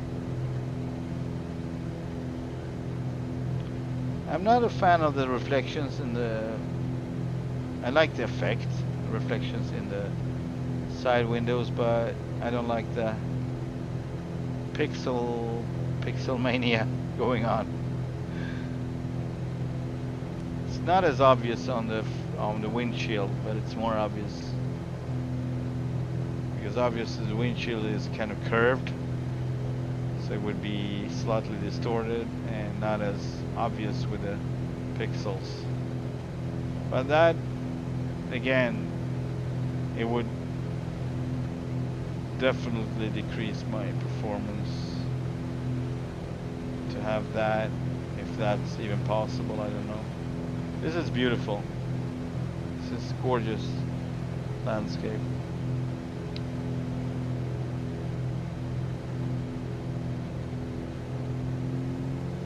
I'm gonna find a better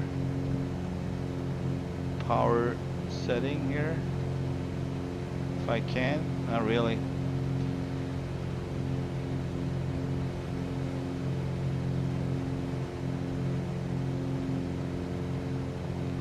So we still got 30 gallons, so that's about just tad under where we use here to start with 50% of full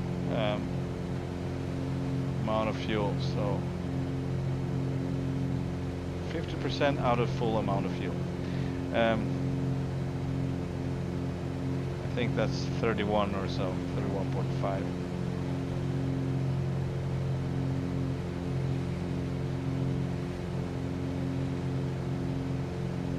Right, we should go left if we want to go to, what was it?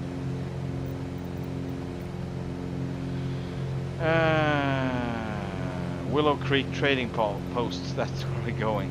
Post.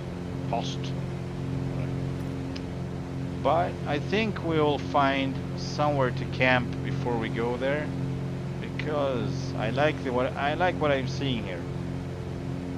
This one looks promising, I'd say.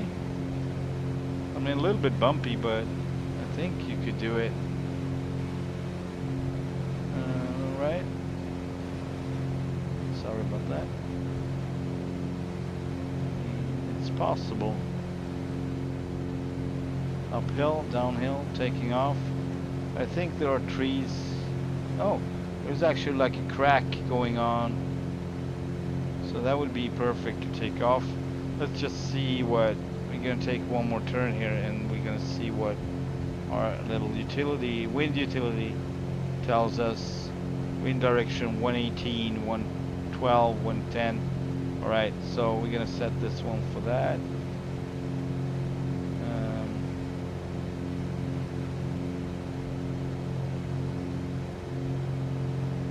It's 110. Alright, this-ish is where we need to point our arrow when we take off and land. Kind of slightly varying, but this is useful. Alright,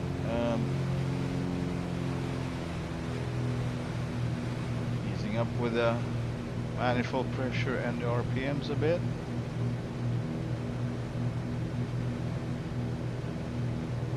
So this was probably the area where I was spotting first. Then I wanted to check out areas beyond this one, to the left, slightly to the left here. It's kind of interesting. But I like this. It's kind of like... Okay, do we have a crash going on now? Yep, we do. That sucks, man. That really sucks. Alright.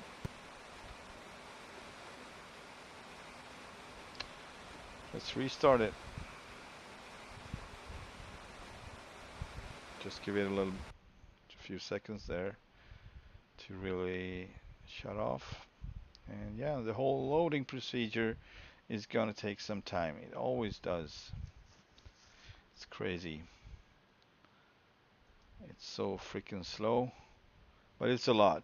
And I don't know, I'm not an expert, but I always thought that it's kind of weird that it has to load the whole world when you're just gonna fly a little part of it. Or you would decide to how you want to load it. Would you like to load the US instead of the whole world?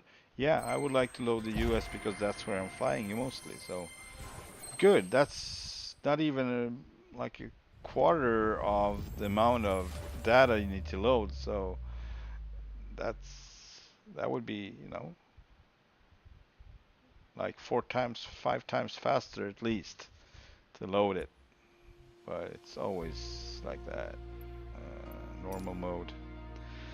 So let's see how we're gonna set this one up. I think we're gonna start in the air, like a little bit before this mountain ridge. I don't think I'm gonna try to find the same place, same location, but we need to be a little ahead of it because I need to set up the flight path, or maybe not. I'm just gonna direct to Willow Creek. And I didn't take a photo of it, but I still have this, what was it? This one. So I still have it. And this was our So I think we were south from here, circling this area right here. That's what I'm thinking. I really don't like to be interrupted like this. When I was on to something, I was, checking it out, and funny I would say this one doesn't crash. Everything freaking crash on this computer. I hate this machine. I hate it. Nothing works out. It's a definite. It's official that this machine sucks. It sucks the life out of me. FS Realistic connected. Or my money, because if I'm gonna have to buy a new one, that's gonna be ugh.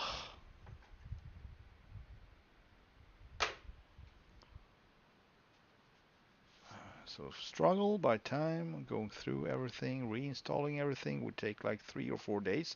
I'm not exaggerating. That's what it would take until I'm done with everything, every setting, every setup, every, you need to go through everything. Like it's a ton of things that I'm using for this and for the other games. So it would take me 3 or 4 days. And just know that doing all of that work, and if it still results in the same crashes, then you're like, what did I do? Why did I do this? Like, at least I know. Yeah, that would probably be the only thing, only reason for it, just to conclude and, like a fresh installation. And well, I'm considering Windows 11, but I don't know. I might have to go through the motherboard too, because I don't think it's entirely prepared for Windows 11, so there's like some jumper or what it's called that needs to be set. I read about it. I don't know. I don't think it's prepared for that anyway. So it's more work than that. You need to open it up the case and do some research and more days. So let's put one more day to that. So 5 days at least. No fun. I mean, it might not be the Windows installation. It might be some hardware issue, and if it's that, nothing can be done about it. I mean, need to locate the problem and see what it is. Whatever. One thing that it's kind of, you know, I don't know, but every time I use Photoshop before before a stream and not restarting the computer after I've used it, because I use Photoshop for the what do you call it, thumbnails, making a new thumbnail for the stream. And whenever I do that and don't restart it's more likely that it will crash whatever the freaking whatever I'm playing, Doesn't really matter like I see it now. All right, where are we? It's Las Vegas. Give me a second. Pueblo. Here we are. I think this is it. Um, Telluride. No, it's not it. It's more. We need to go more west. Cedar, Flagstaff, Kingman. Don't know any of these places for my flight plan. Oh, geez, we are at the Pacific Ocean already. All right. Mexican Mountain, Richfield, Beaver Junction, Price. Eli, there's Eli. Saw Eli. And Kingston Airport there. So, Gaze Ranch. McGill. Baker. Garrison. Mr. Garrison. Silver Creek. Hmm. Freaking interruption. I hate it. Sorry for ranting, but it's so exhausting.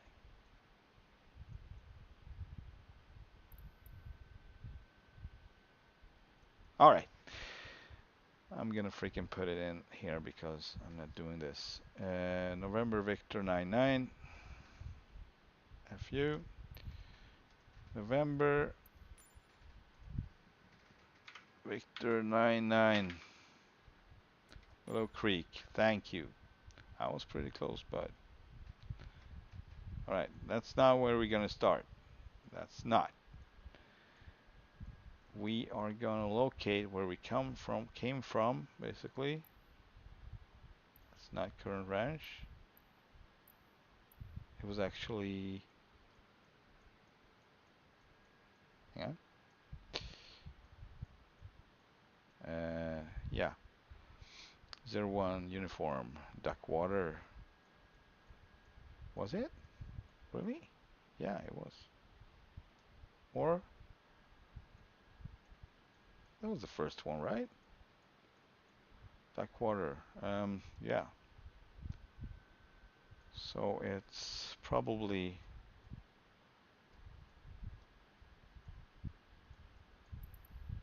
there it is, Duckwater. Alright, so in between here we flew and we were just south from here. So let's put us above these circles here. Departure. And 1500 feet, that would put us under the ground.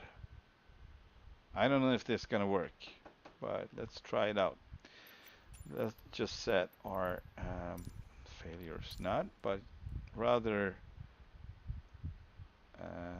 we had how much fuel? Like 30, right? Just before 30. 30 gallons is right there. Yeah, put it like that. That's fairly close to what we had. That's my weight-ish, and that's my gear, and that's my camp gear. There we go. Good, and let's just put from here to here, so we have that. No, actually, I'm gonna put it all the way to, what was it? Delta. That's where we're going, right? So, oh, jeez. Just put like an arrival. Thank you very much. And let's just put in this one. Add, and there was one more, I think. And it was, hang on, straight east and 05 November Victor. That was it. Add. So there we go. Now we have it, and hopefully we, I don't know how we would, like, I would want to have to be higher up than 1500, so I hope they're counting 1500 above the ground and not above sea level, because that would put me under the ground. All right. This is a mess. So much preparation, so much time just wasted. What is it, like 10 minutes since the crash? Oh, good news. 1500 over the ground. So, all right, here we go. So, gonna set the autopilot to start off with, and we are on 9,000 feet. Let's put 10,000 feet. I'm trying to do it as fast as I can. And vertical speed of 800 because we get pretty good speed. We set the EGT, the mixture right now. It's about right.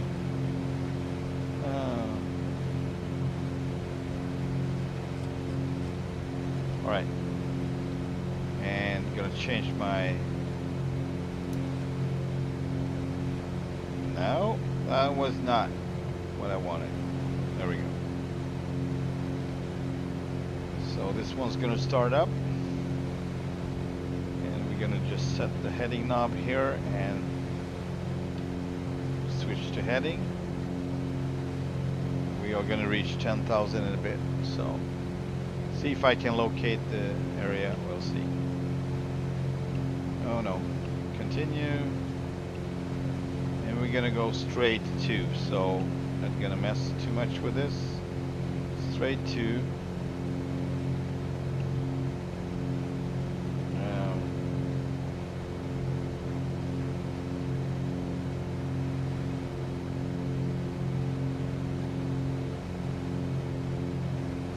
November Victor 99. And that one is probably not. Oh, it's still there, right? That's the only great thing about this. That's a great thing about this.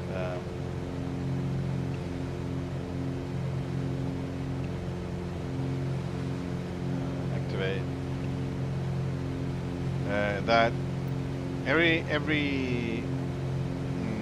what did I say?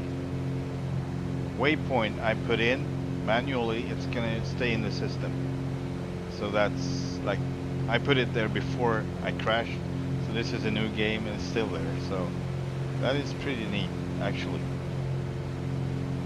Alright. We're gonna turn right and we're gonna check. You know, the crash could have been related to my changes to the graphics, I don't know. Where I want to go now, please turn.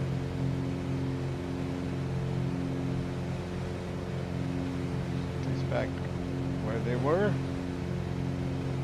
And what more configuration did I have? I had this one like 50%.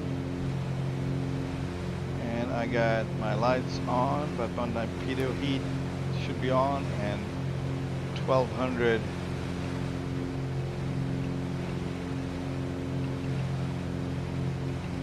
Registration is as follows for Delta. This one it doesn't remember, so it's obviously not connected to every plane like that. Skylane November 7774 Delta. Your transponder appears inoperative or malfunctioning. Reset squawk 6471. Oh, I have flight following for some reason. All right. Salt Lake Center, Skylane November 7774 Delta, cancel flight off. Skylane November 7774 Delta, Salt Lake Center, cancellation received. Squawk 1200. Frequency change approved.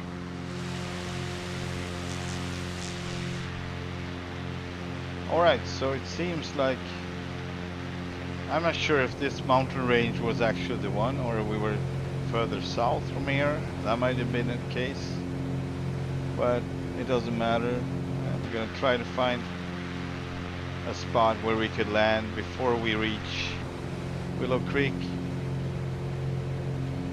I think it was Willow Creek. All right. Autopilot disconnect.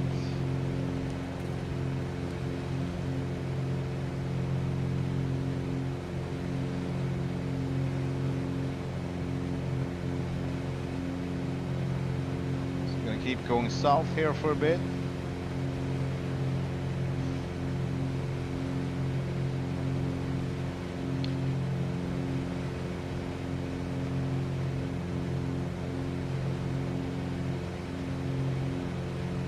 Yeah, I think so. I think we entered around these peaks in front of us somewhere,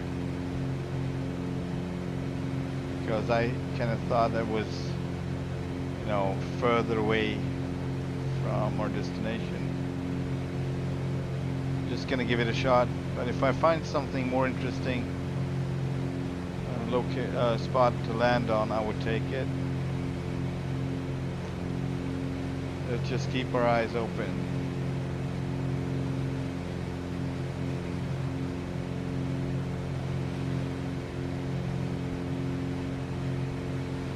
So many issues, I've gone through them all, like maybe it's this, maybe it's that.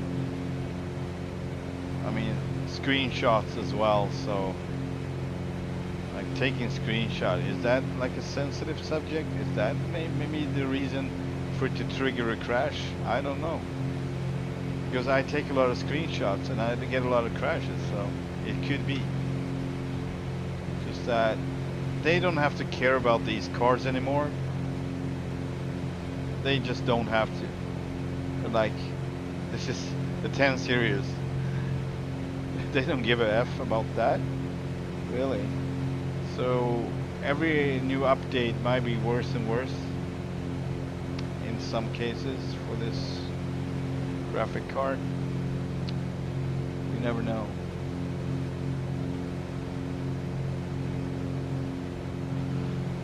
So it kind of makes more sense like this.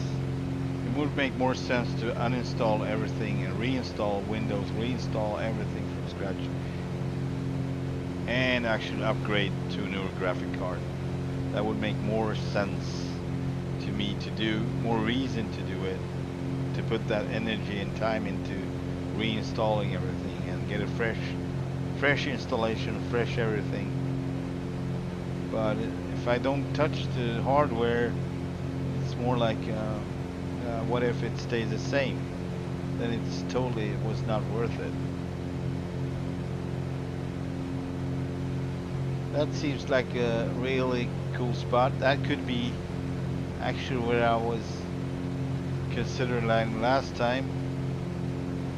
Then I wanted to check out those green fields over there, not green, but brighter fields.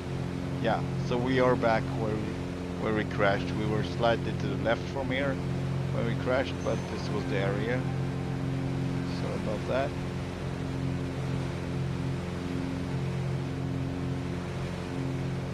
Just need to check this, so it's nothing urgent. Nothing urgent, it is. It's important, but nothing urgent. Alright. Yes. Let's keep flying. I have been able not to move my leg at all for quite some time now, so I don't feel any pain right now. That's good. Oh, this looks pretty good to land on, but location-wise, not really good for the view. So I would rather try this one to the left. Like these bald spots are really good. And let's see if we still have the same weather input. I'm gonna check this one out. I think this is it. So we're gonna circle this area, but we're gonna need to check the weather utility here, the wind utility. So 116.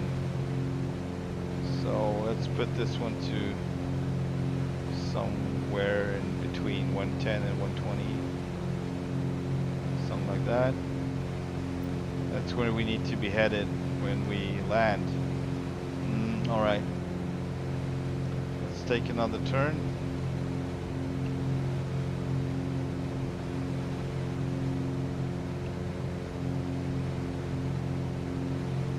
Map, please. Thank you.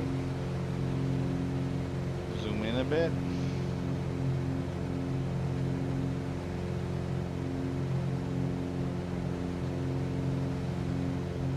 We got 28.9 gallons, so that's real close to what we had. We had like 29 point something before the crash. So during the crash, it could have been this.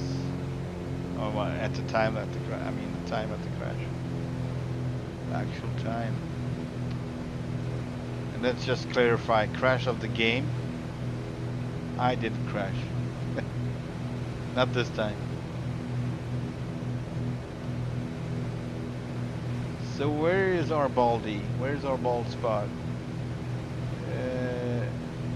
I kind of lost track of it.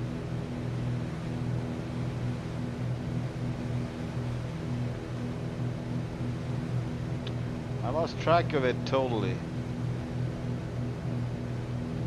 Kind of like this too, in front of us, but it seems more not as like smooth or plain.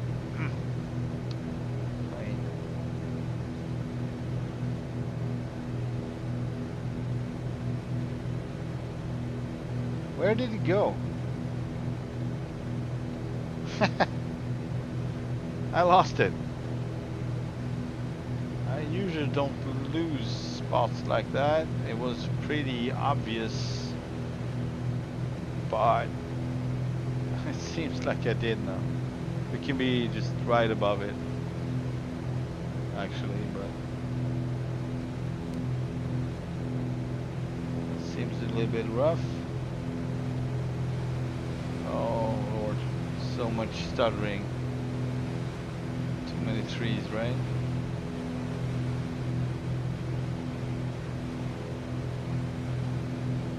Alright, I will have to cheat a bit.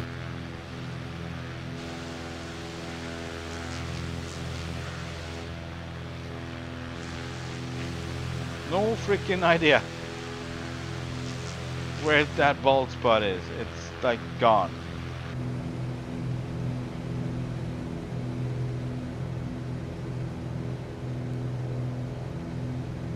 It was not those, no way.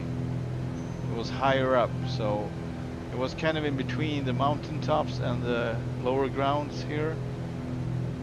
And it was super smooth. It looked so smooth and rounded. It was perfect for an off-strip landing. It was spacious. But man, I just lost it. Could be that spot ahead of us, so I didn't have any other option right now. Let's check it out anyway. So might have been that on that one to the left. We'll see.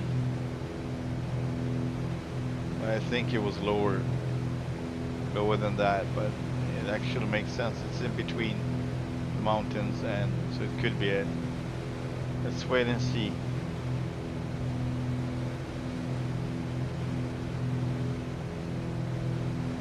We would have crosswind.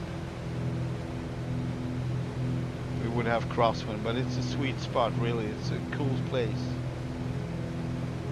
Yeah, let's try to make a try for it and see how it feels when we get down there.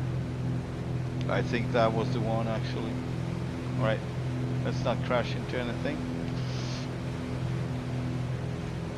Slow down, full prop. Landing lights, taxi lights on.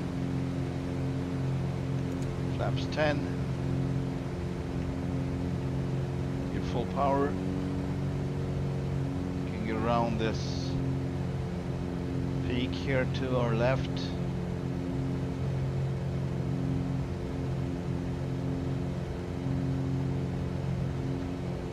Mixture seems to be where it's supposed to be for best power.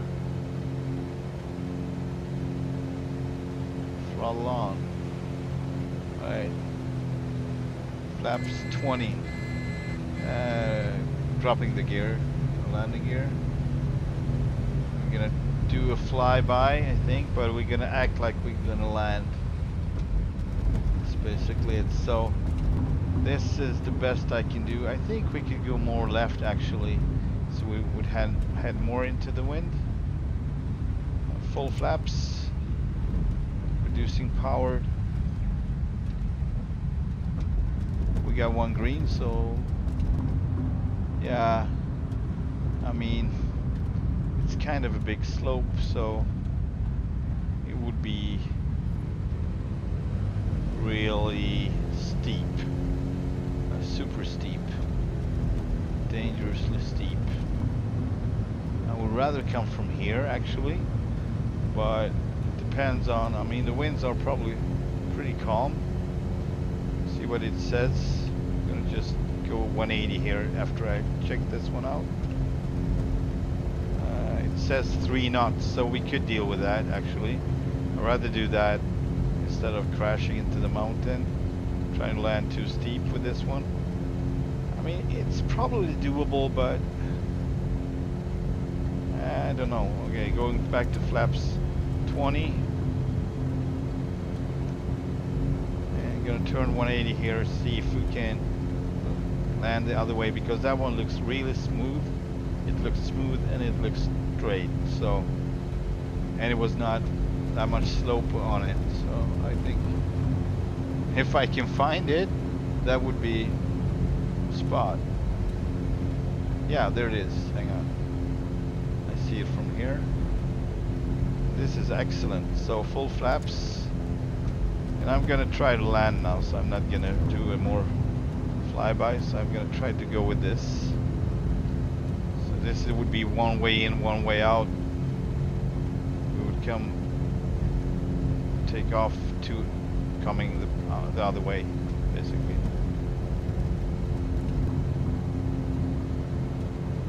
It's kind of slopey anyway, but oh boy, oh boy, oh boy, oh boy, oh boy, oh boy. Oh, full power, full power. I don't like this at all. No, no, no, no, no. Whoa. Eh. Alright, let's get rid of the drag. Tapping the brakes. That was not good. Flaps 20. Get rid of more drag. Need more speed. Flaps 10. Alright. We good now? Maybe it was smaller than I thought. It's so easy to think you would fit, especially when you're flying with the Kit Fox and the other stall airplanes.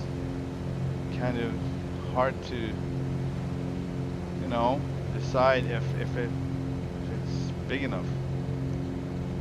And you get bigger wheels on that one as well, so I need to consider that. I don't want to just slam into the ground like there's no tomorrow, because that would be no tomorrow. So here's coming down. Full flaps. Yep. I should have more power. I could lose lift. We're on 70 now. 70. 60 almost. Flare, flare, flare. Wow. Brake, brake, brake. Oh no! Full power! Full power! Jeez. That was not good. It's too small for this aircraft. The area is not big enough. And I don't really get the, you know, how the hill looks like. Kind of, it's not clear to me entirely. Alright, gears coming up. Oh boy, that was tapping the brakes. I mean, yeah, this is how you learn, but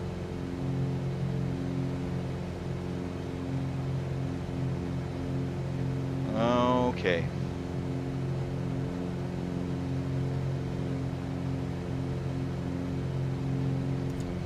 Flaps 10, gears coming down again. Cutting back on the power. This is probably not the same spot. Full flaps. No, it is not.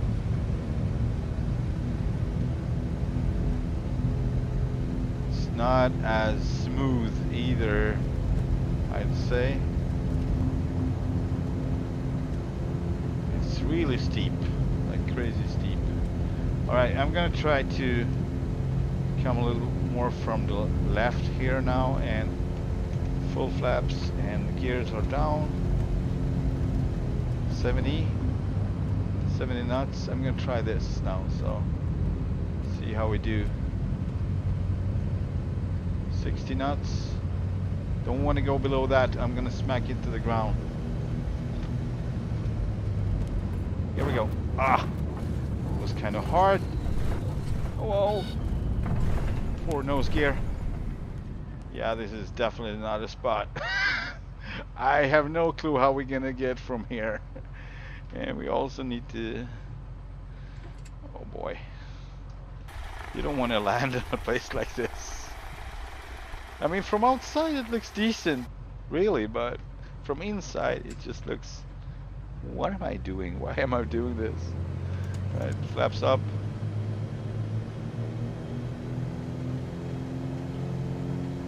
come on, come on, come on. Come on, Forrest, you can do it. That's what we're gonna call the plane, Forrest. Forrest Gump. Come on, Forrest, you can do it. I mean, the view is excellent. It's so beautiful. So I'm definitely gonna stay here and, you know, we'll see if we can take off, but gonna put the nose into the wind if we can, somewhat at least. And we need place for the whoa, for the camp as well. I'm kind of stuck now. Come on, come on, come on. I think we need to be on the peak. Oh, come on. It's not easy to be a superstar. But this is it. This is where we are. And this is where we camp, I think. I would, you know, jump out and alright, apply parking brake to start with. Kill the engine is the next. Kill the power and the battery. Poof, poof, poof. Everything off. There we go. And pilot out. Oh, no co-pilot. Pilot out. There we go. Alright, and set. Then I thought we should just back up a little bit. Looks like we should. So we should actually push the plane. I'm not gonna release the parking brake because I don't think it would go faster than this anyway to push the plane up. And you would have to be 2 people anyway, but I'm just figuring because we would have to carry, you know, some wheel shocks or something. What do you call them? Wheel shocks? When you put in front of the wheel so it won't roll. Just carry that over your shoulder. Yeah, shoulder.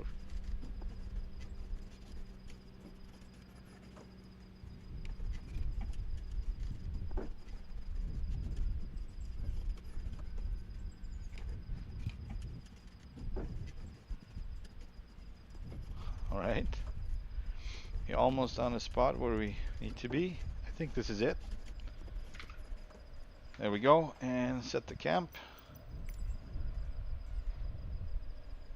Let's do this way instead, because the other way usually doesn't do justice. Yeah, all right. So now we got a windsock, so we know exactly where the wind is coming from. We are actually straight into the wind, pretty much, I'd say. The wind, not much of a wind, but still. And that's what our arrow shows, so we set it up pretty good. That's correct. So yeah, this is our spot. I really, really, really hope they would add some tie-down functions to this airplane, because that would be a must here. Like, if the wind would catch on, you know, get stronger, and all of a sudden you got a hovering aircraft beside you in the camp, and potentially just losing it down there, like.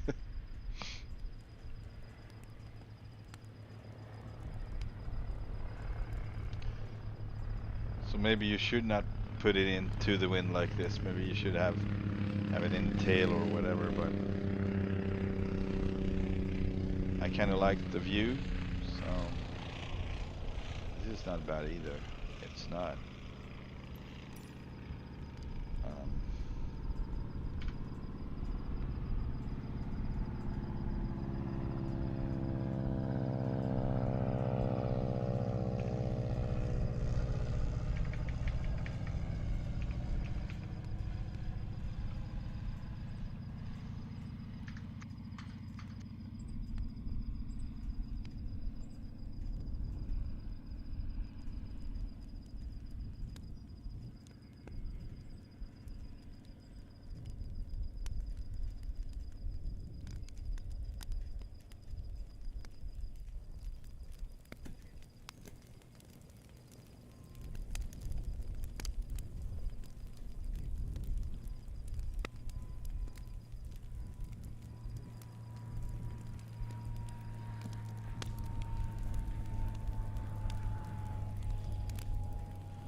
Hello, Sheen.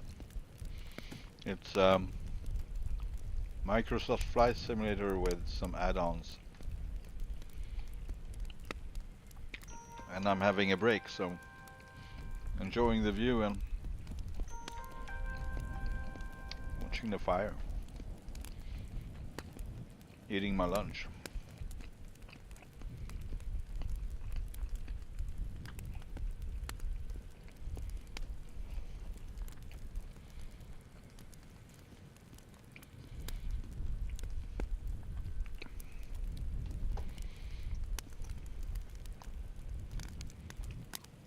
Almost done. Then we will see if we can get off this rock.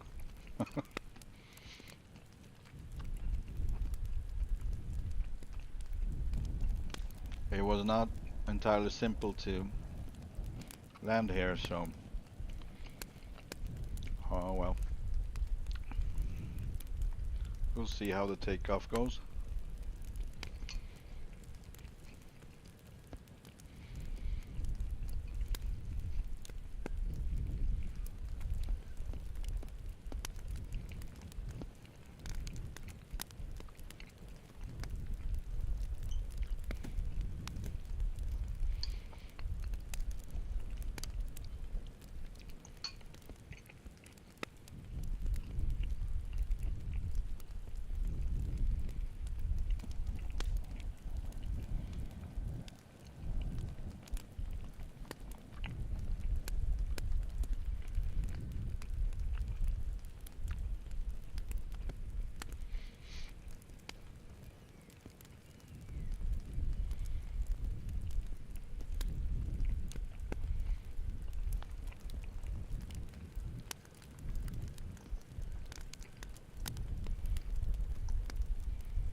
Yeah, so what I'm suspecting is we need to taxi back down there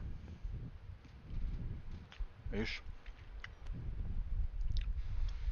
and trying to it looks more smoother or plain like it's flat. It looks more flat from here, but it's not. So it's actually pretty steep. So I can't go too far because I won't be able to turn around. I would have to have some momentum doing that and keep rolling this way.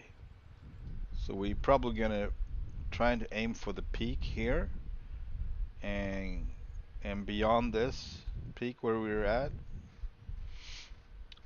and then depending on the speed,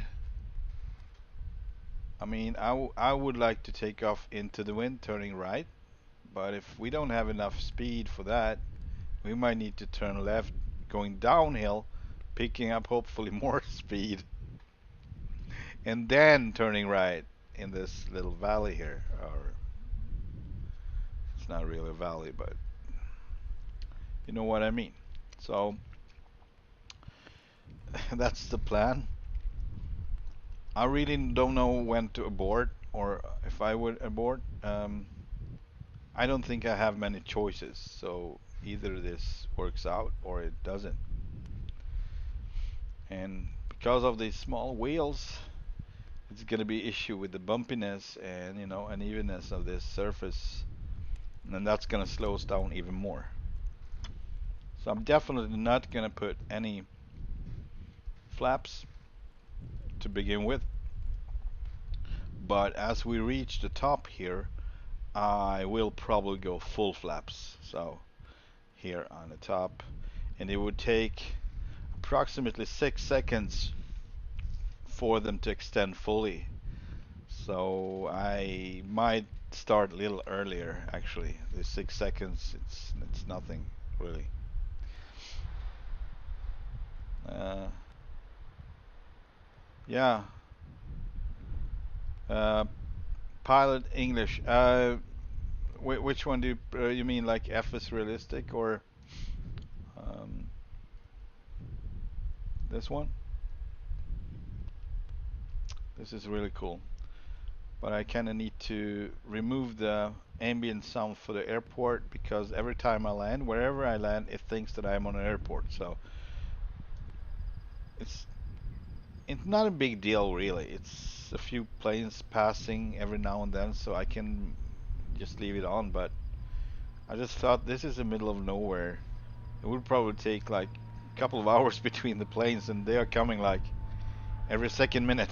So yeah, so I just uh, temporarily disabled it, but I think I'm gonna turn it on now because next place we're gonna be at is an airstrip of some kind, so I can leave this one on. Um, Alright, I'm just gonna carry out my stuff to the kitchen and then we will pack up and leave. Hopefully leave.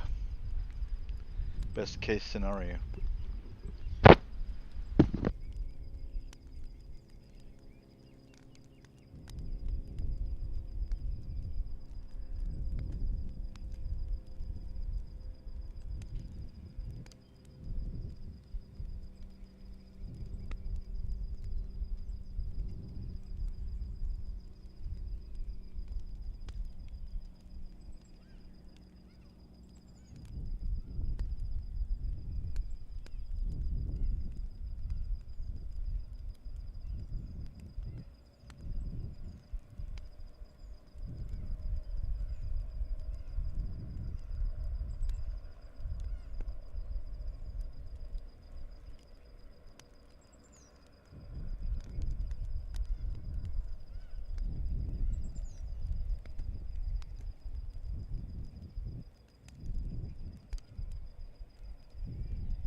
Alright, let's pack up.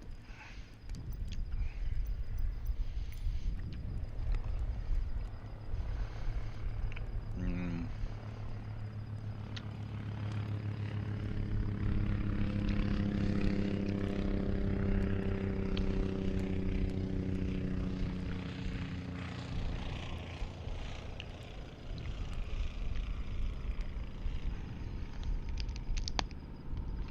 There we go.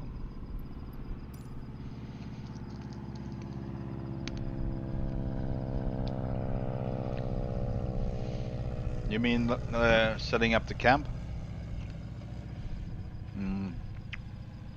Or the FS Realistic? Yeah, both actually. FS Realistic, there are profiles online you can download in that application, so you don't have to if you don't want to be, really accurate. And someone might have already done the work for you. So this one I downloaded, and I liked everything about it. Maybe I changed a few, just like 3 or 4 of the options. That's all.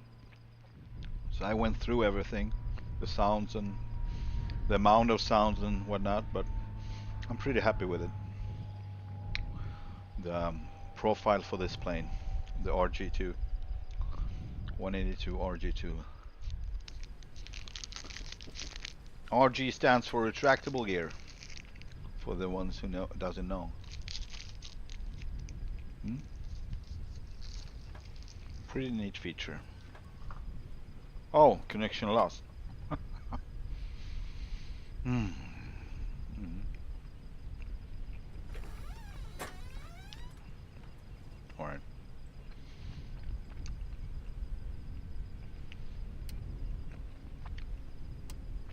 There we go. Pilot visible. Let's see if it actually changes anything on the frame rate. I got 58, 57 now. 159? No, no, not really. I mean, it's from the outside, but it could affect it. Anyway. Alright, this is gonna be interesting. Like I said, we need to taxi back over there, downhill, straight down there. Then we need to have some momentum so we actually can climb up again in the turn. Momentum in the turn. No flaps, full power. So we will set up everything up here, do a run up and everything. Then we need to set full flaps around just before we reach the peak. And then depending on how much speed and energy we have, it's going to decide if we're going to take off to the right above these trees, turning into the wind, which is coming from there, or if we actually need to use this slope down to the left. Although there is some, I don't know, bushes and things I need to look, well, it's gonna be what it's gonna be really. And it's super bumpy, so we're gonna be all over the place, and I'm gonna have like a slight back pressure on the yoke so I don't damage the front wheel. Not that it does in a simulator, but that's how you would fly it.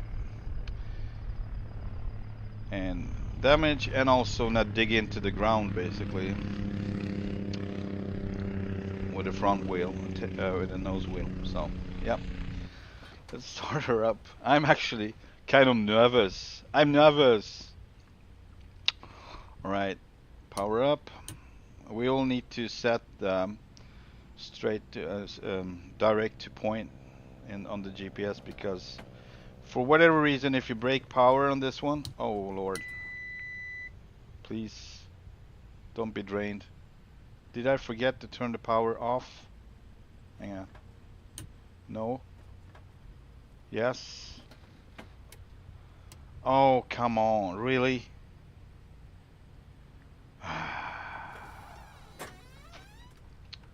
How can I solve this? I don't think I've got power actually on the in the battery, you know. Clear prop.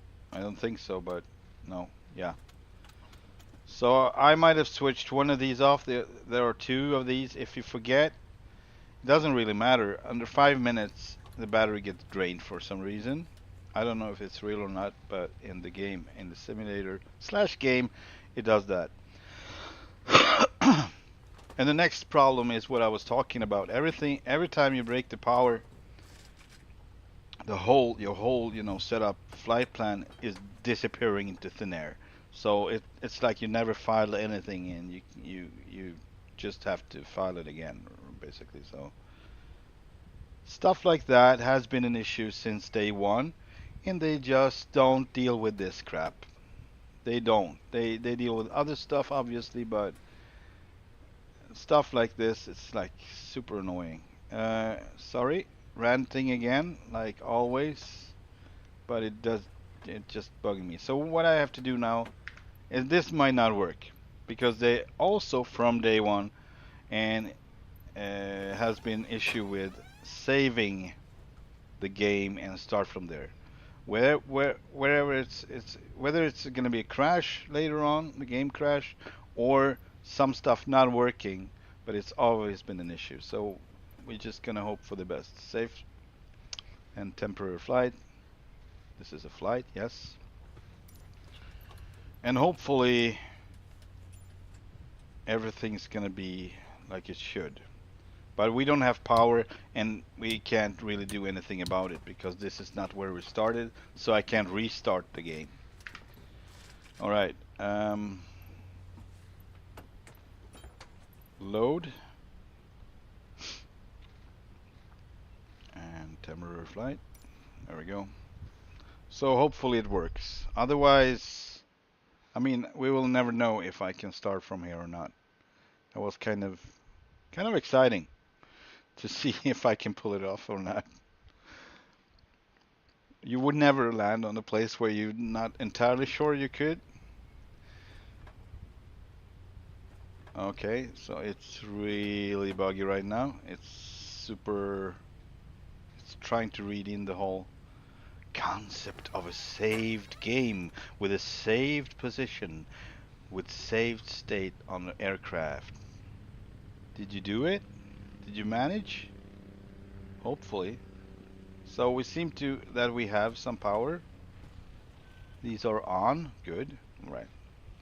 So just let's put direct to where we're at to what was it? I'm just gonna pick it forward. It was November Victor 9er.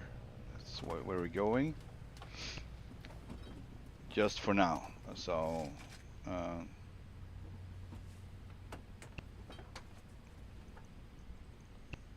and it's in. I had to put it in because there is no airstrip there in this system of this specific Garmin GPS. So some small fields you need to put in by yourself and then it will remember like it did now. So enter, yes, yes, activate. So there we have it. We will not set up the whole flight path because it just doesn't look like it works. So it remembers at least that I have this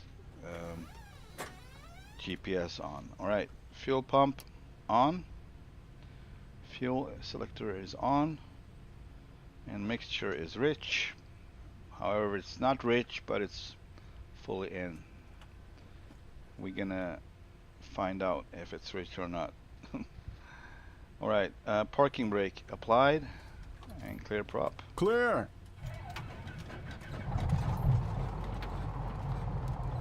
There we go. Oil temp is moving. We got fuel, we got amps, we got oil pressure. Giving full prop here. See some movement there, so. But the engine is not warm just yet. So we're gonna set up what we can and see where it takes us. Alright, so we get other stuff that doesn't work here, obviously. Avionic master is on. All the switches is on, but yeah. So this is one of the bugs, apparently. And this system is actually in the original flight simulator, so I don't think this specifically is a coding of this aircraft, but they used the coding for the game. And it's pretty obvious it won't work. So I don't have display, but I have it here, so hopefully the autopilot works since I have it in physical form in front of me. Alright, we got the transponder on 1200, that's fine. Gonna set some kind of takeoff trim, which is gonna be, well, you know. Alright, then we're gonna get rid of the cowl flaps so we don't get drag with that too. It's not much, but it's something, and we kind of need every factor we can for this crazy ass takeoff. Sorry about the expression. Alright, controls seems to be working correct and free.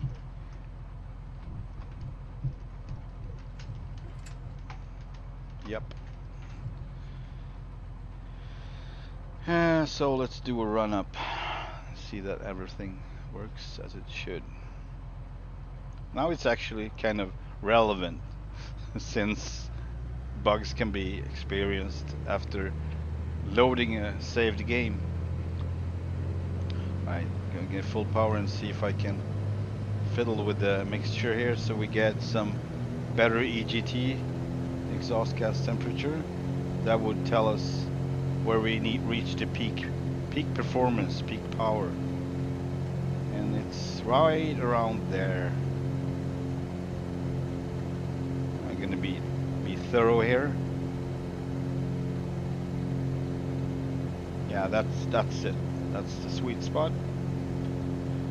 Going back to 1700 RPM.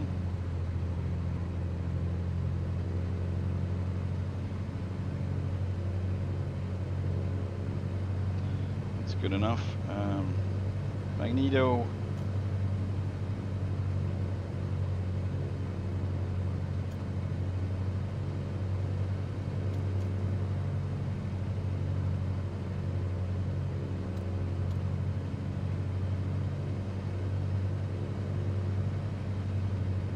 RPM.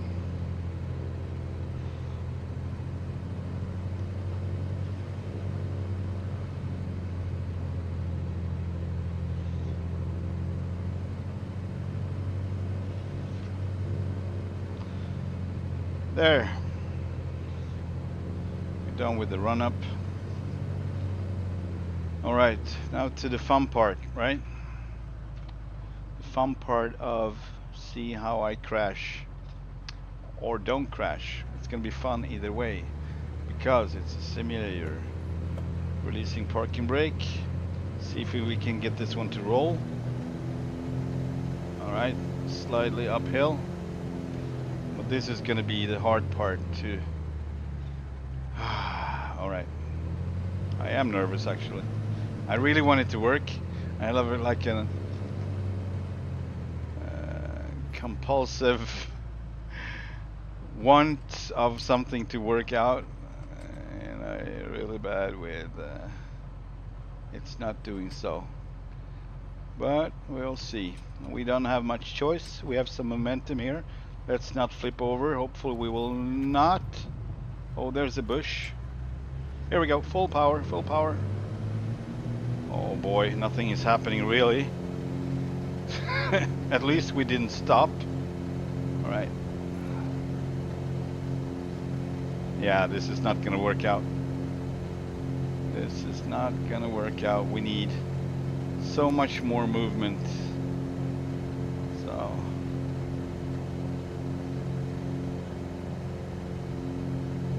All right, let's go downhill. Oh, back pressure. It's gonna be bumpy as crazy. Here we go. Full flaps. Please, don't fail me now.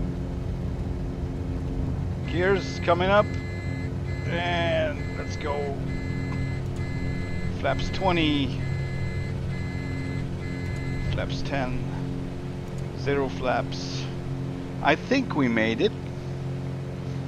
But we're gonna have to check the landing gear on the next stop. Yeah, so pretty neat.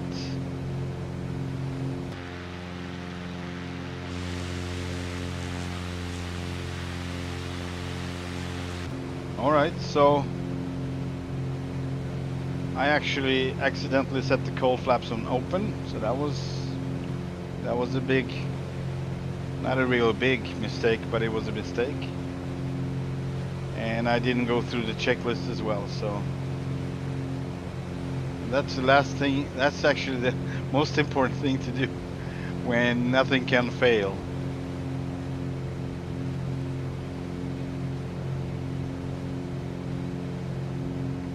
But yeah,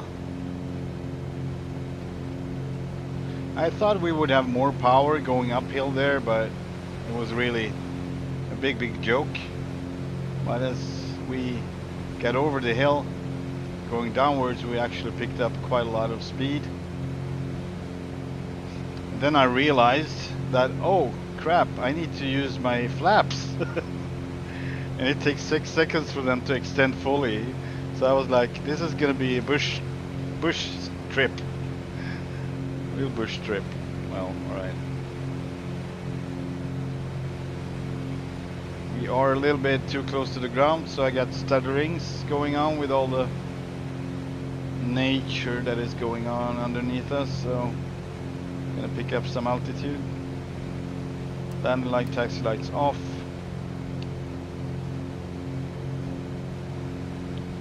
Yeah, so I'm not gonna expect the game to be stable right now after like loading a game.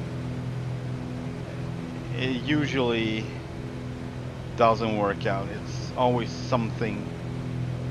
I never loaded a game that worked fully, that was saved. So I could never rely on that ever with the Microsoft Flight Sim. Every time I loaded, it was some issue. It was either instrumental, other bugs not working,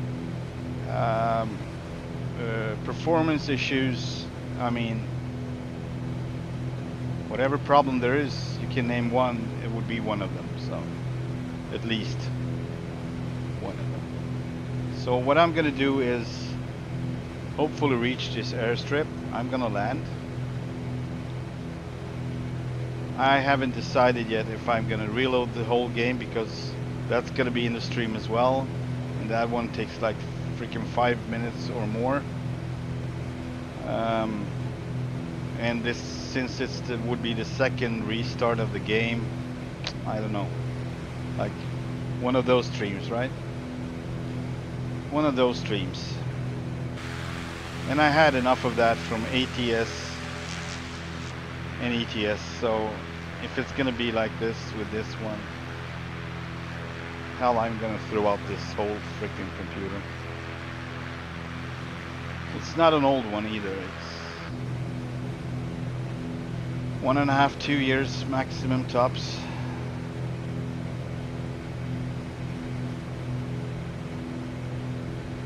But like I mentioned in former streams, I'm not the one who built it.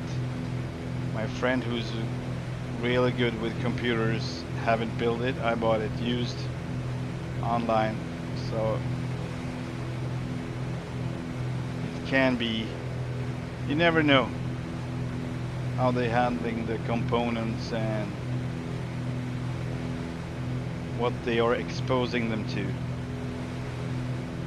And ESD is my biggest concern, electrostatic charge, because that could easily just, you know, compromise basically any component in the computer, and you wouldn't even know about it. It can take years, it could take months, and all of a sudden strange things started to happen. So from start, when I bought it, I reinstalled Windows, I made everything from scratch. Everything worked fine, really.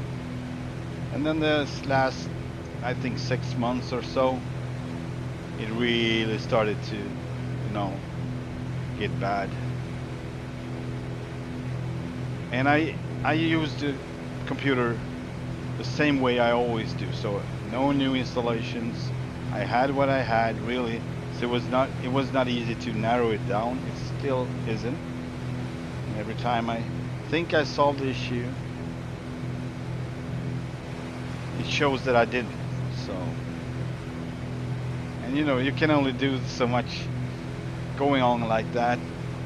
In the end, you're gonna freaking throw it out when you can't come up with any other new solution, and you don't want to change the computer like component after component. No way, it's not gonna happen. So either you just disconnect from everything that is with this, or buy a new one. Buying a new one is really not an option for me, so struggle, struggle, struggle, freaking struggle.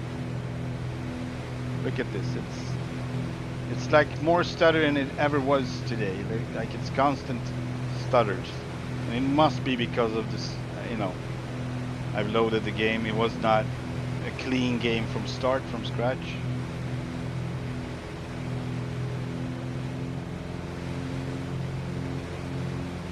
We got just 2.7 nautical miles to go, so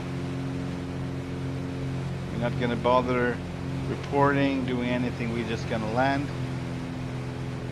That's gonna be it.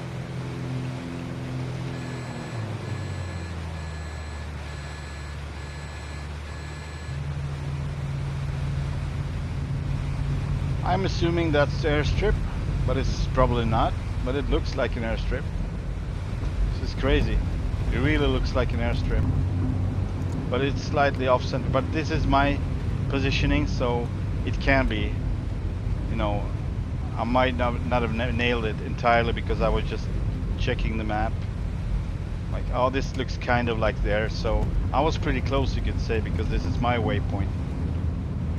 It's just slightly to the left here, so. Full prop, landing lights, taxi lights on, gears are down and green, and full flap still. Yeah, not gonna do much about this. Just gonna put her down. Yeah, more stuttering, thank you so freaking much.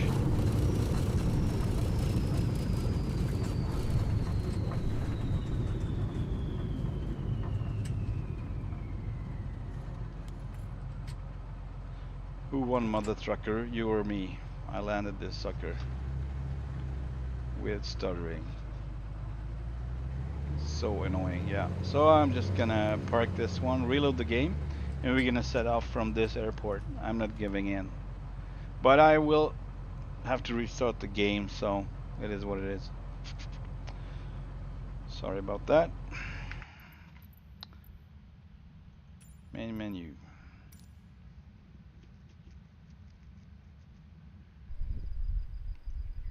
I actually want to restart the whole computer, but that's gonna be like a whole new stream.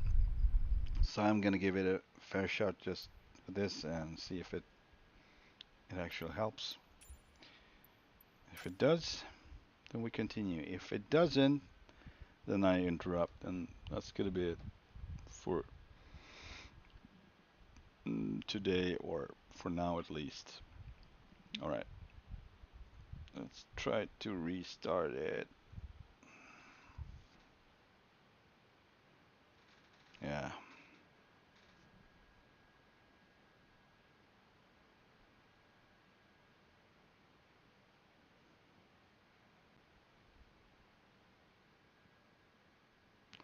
It is frustrating to try to create something good out of the little things you have, as good as possible content wise, and then the freaking hardware or software just won't cooperate with you, and that seems to be go on and off. So you kind of get your hopes up. Oh, now it works. I solved the issue. And then it goes a while, and then it comes back. And you're like, oh, I haven't solved the thing. And you get frustrated. And then you try to do different stuff. You try to go through everything, mods or whatever, drivers, you name it. Reinstallations, all of that. I did it. I did it with this one. I did it with ATS. I did it with ETS. No, F it. I mean, you can only do so much. And I'm still like so, how do I say, persistent that I should do content. I should stream. But it's starting to get really ridiculous. Like, if I can't get my content to be, in one piece at least, I mean, what's the use, really? And I've been through this so many times. Like, I spoke these words. I had this thought so many times, like, how should I do it? Should I do it? Should I continue? And then things seem to be working out, and you just continue, and then you're on the same spot again. Like, what's my option? Go out, screw gaming, and screw FS Realistic streaming? I don't know. What would the difference be?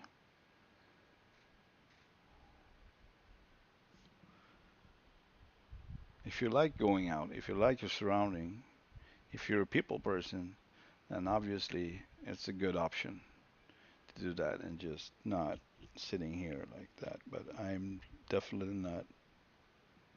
like that. So I am like that, but not in this circumstance.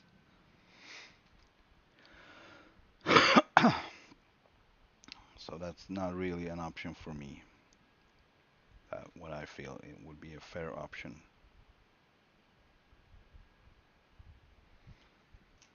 Cheers.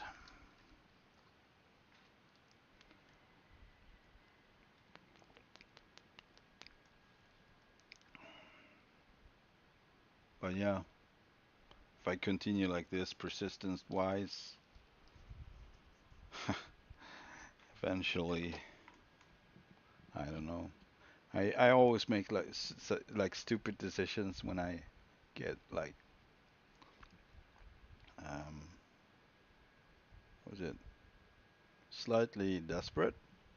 Like when you tried everything and you like made up your mind like you're gonna I'm gonna win. That's like I'm gonna make it every possible way, you know. And then you make something stupid like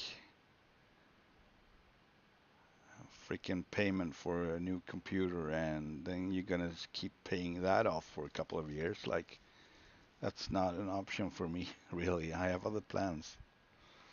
I don't want to put the money on this. So that's why I bought a new computer last year or last year, 2 years ago, 1.5 year ago, almost 1 year and 3 months ago would be more accurate.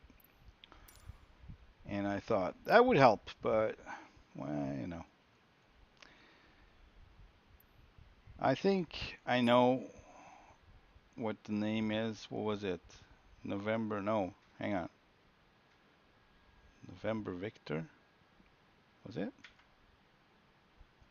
November Victor's 909er. Oh, shoot. Hang on. There is Willow Creek Trading Post. That's it. That's where we left off. So that's where we're going to start. And let's start on one of these. Start on Park Ramp 2. Departure. And we are going to Delta because that's where we were headed. Arrival and 170 nautical miles left. That's not really much depending on how you are spending your flying time. And we're gonna stop by, I think this was it actually, not Garrison but Baker Ranches. Yeah, that was it. 05 November Victor add. So this is what's left from, we left here this morning, you could say, Kingston. Then we went down to, I think it was, yeah, Duckwater. That's correct. Then we circled these mountains, tried to find somewhere to land, and found that spot, which is approximately, I'm thinking here, like these, something. Not really easy to know where it was. Could have been here, actually. This looks pretty familiar.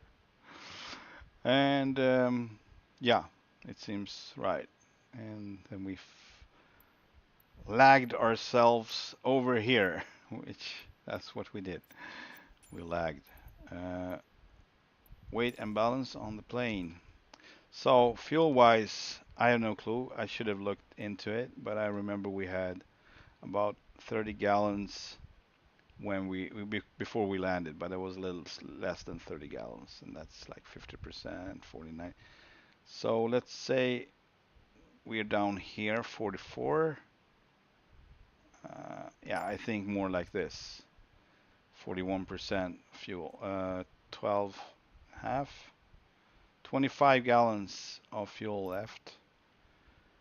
And there's my weight ish and my gear that I need to reach and my camp gear back in the back. Here we go. All right, here goes nothing. Let's fly, baby. Good morning, Vince. Sorry I didn't see you right. You know the game. You know the name of the game. I'm struggling.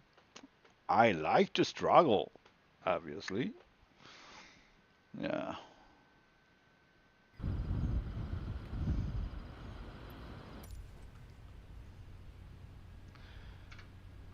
All right. That doesn't seem right, but if he likes it out here, then he's free to do so. Yep. All right. Let's start up and set up the flight path. Fuel pump on. Fuel is on, and selectors. Prop RPM low and mixture is rich. Let's just put this one in before we start. That one, and let's get rid of the co-pilot. I'm alone. And all right, let's just fire her up. Clear. Clear prop. Clear prop. Here we go. Right, lights, pitot heat lights on. Every light on, doesn't matter. Right, 1200 on the.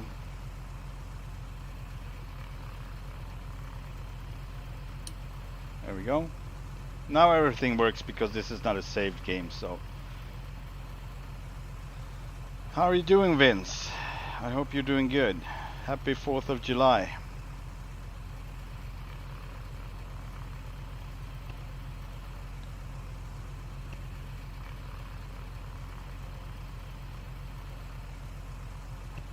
All right, so let's set up the things that are left on this one. And we are going, oh shoot, sorry. We are going to of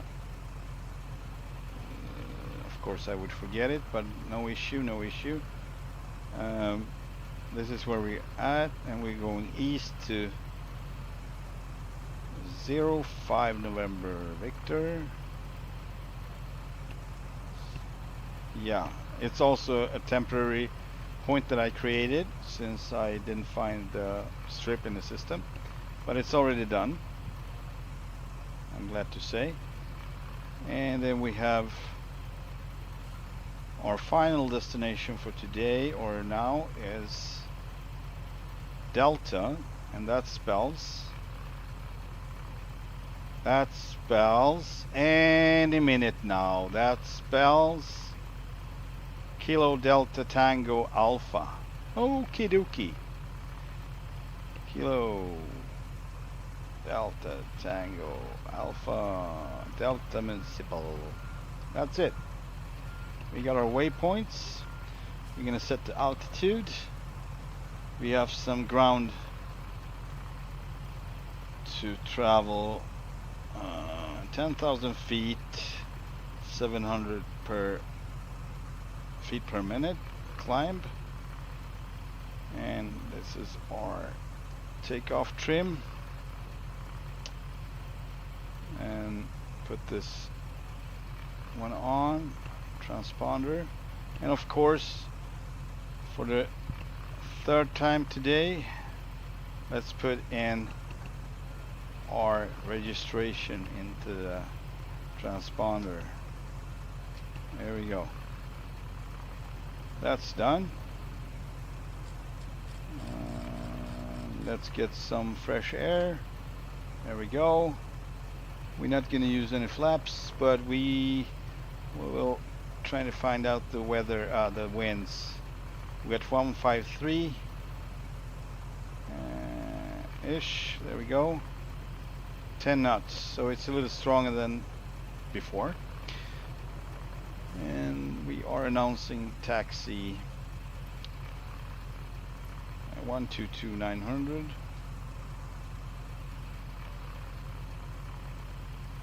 There it is. And we're gonna announce taxi to whatever runway. Let's see, we said 16, right? 12, 15, 153, yeah. Select runway. Oh yeah, 20.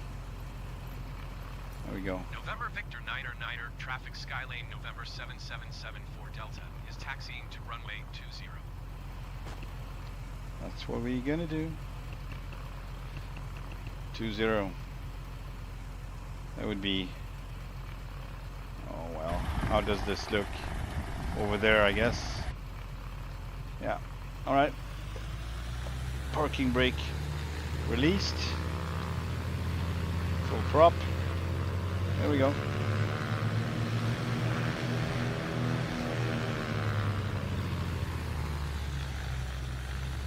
Let's hit them with the tail. I don't know.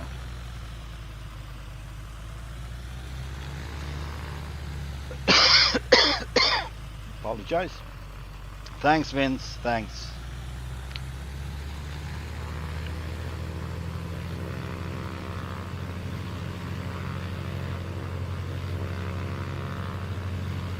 Hello, Bell 222.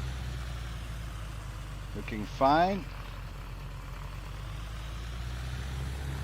Like I said before, I'm not a helicopter fan, but I am an Airwolf fan. So, since that was the model they made Airwolf out of, I like it. But yeah, helicopters are really fascinating.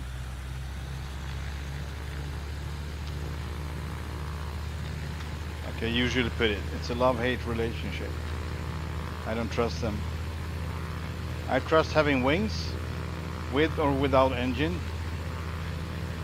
Better with, but I'm still trying to cling on without engine and trying to land. But if you lose the engine on a helicopter, only way you're gonna go is down. Straight down. Maybe in like circles, not circles. Yeah, no, I tried a couple of times, but I still don't master it good enough, so I'm very unstable. Since I have everything on, you know, real, like no help at all. I want to know how it feels, how it handles from scratch. So, all right, we're gonna do a run up. Parking brake applied. First, we're gonna set up the mixture.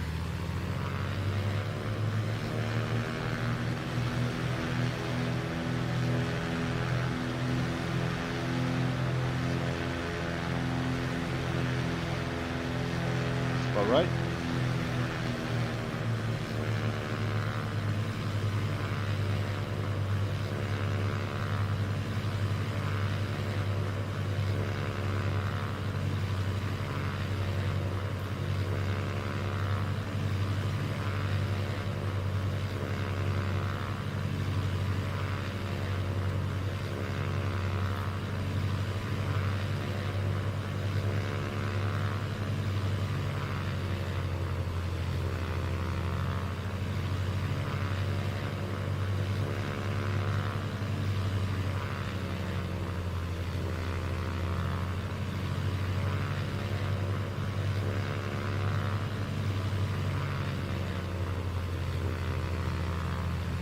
Very consistent, of course. Closing the window and going through the checklist. Let's see. Fuel. We got fuel caps checked because that's external. Selectors. Yeah, let's put that one in as well. 105 for heading. 105. It's there. And I don't see no line though. You might need to put oh, but it should be. What is this? Key lie. Alright, so it just took the closest one, obviously. We're gonna put insert after. What was it? November Victor 99er. That's it. That's what we're gonna put in. So this one can be deleted. There we go. So now we should have a line. If we just, there we go. So I want to change the location of this marker to where I'm standing. I wonder if that is possible. Hang on a second. I want to see if I can do it. Oh, that's not the one. Hang on. This is the one. Waypoint info. Remove. I could remove it. No, I could not. Hang on. So after on track, loading SARP, point info, edit, edit. Oh, look at this. Can I edit? No. It's an airport, yeah, kind of. But I would like to change the location. It seems like I can't. So in some way I need to remove it entirely, I guess.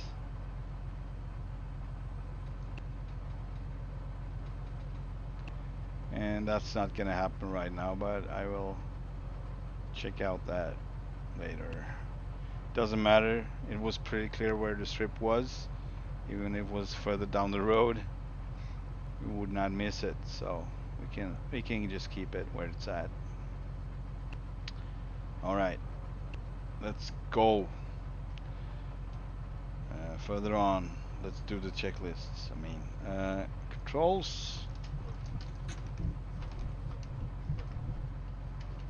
Here we go. Yes, correct and free, free and correct. Switches and instruments. Yes, check. Flaps. We're not gonna use any. And trim set. And let.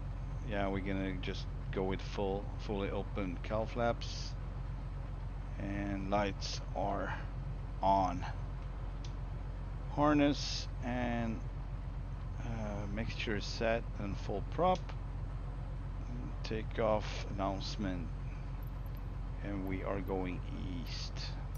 November Victor There we 9er, go. traffic Skylane November 7774 Delta, taking off runway 2 departure to the east. Off we go, finally. This is a thing I've struggled a lot with airplanes. The preparations take so long, and I want to take it seriously.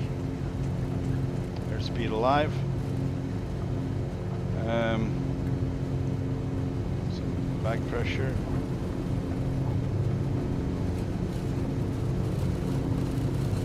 Alright, giving 10 degrees of flaps. There we go. Gears up.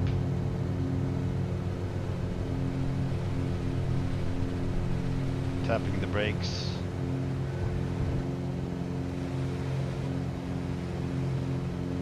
Right. And flaps coming up.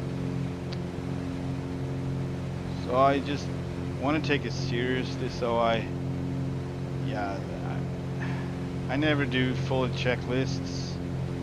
I would in real life, but I think this checkbox is a good compromise. And it's not really a compromise. If you do a lot of landings and starts, this is the one you could use. I mean, I've seen it, and it's based off checkbox made.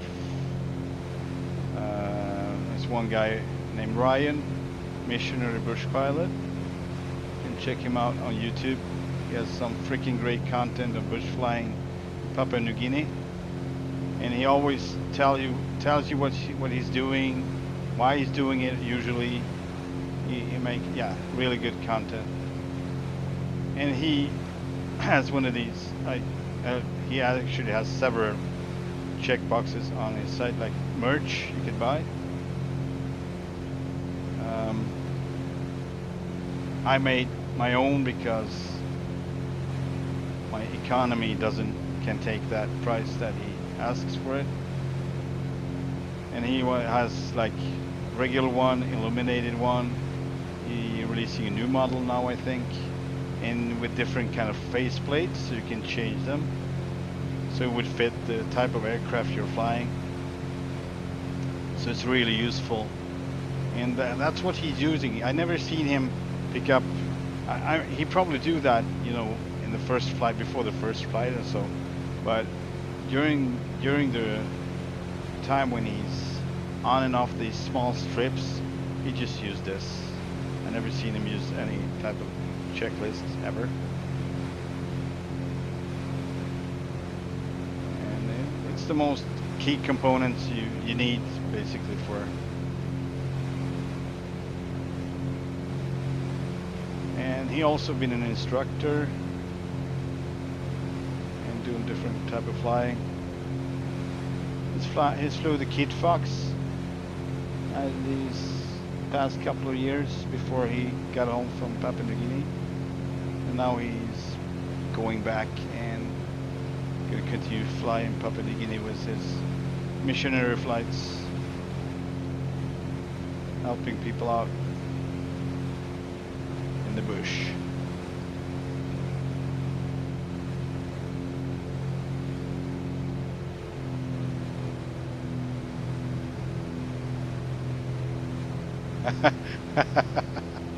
Yeah, exactly. That's basically how I flew before the checkbox for a while, and I was like, "Oh yeah, I'm gonna do the checklist later. I'm gonna do the checklist someday, maybe next lifetime. I don't know." But yeah, it's time consuming, and if you're not flying in real, like you rather, you know, get airborne. But I get you can't. It's a good practice to do so anyway. If your main goal is to fly in real life, then it's just bad habits, creating bad habits not to do the checklist, and you know, be in a hurry all the time. Not in a hurry, but being anxious to get up there basically, and in real life it could cost you your life. So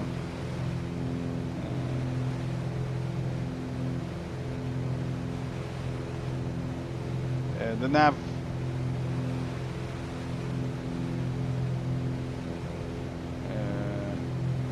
You mean the nav on the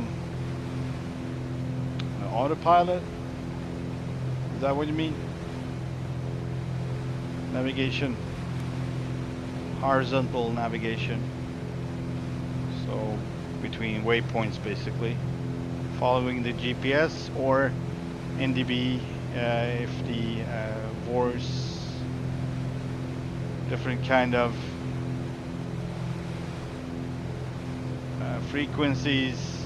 That's the old type of flying, old school flying, using these instruments, this one and the one other underneath you can use for that, and just type in nav. You type in like frequency on the nav here. So let's say there is like a point on a map with a frequency of 110.10, then you would tune into that on this, on the right one, nav, or the right one here, the nav, and you would get a signal on these, basically, on the upper one. I think this one is for ADF, and that's down here. It's a different kind of equipment, but it still works basically the same. You would get direction and measurement towards the point. So that's how you would do it. And now it's totally easy just to fly by, you know, GPS and put the CDI on GPS. But this is what you would use if you won't use GPS. Then you would use VLOC, obviously. So that's where you would put it, that setting, if you would start to use navigation through nav frequencies. Still don't know the phraseology around that, but that's how I can explain it anyway. And that's how I started flying, basically. So my first flight simulator I ever flew, it was in an Amiga, Commodore Amiga, and it was a simulator called A320, so Airbus 320. It was basically a new plane at the time, brand new, and it was, heaven was blue, ground was green, runway was gray, and that was it.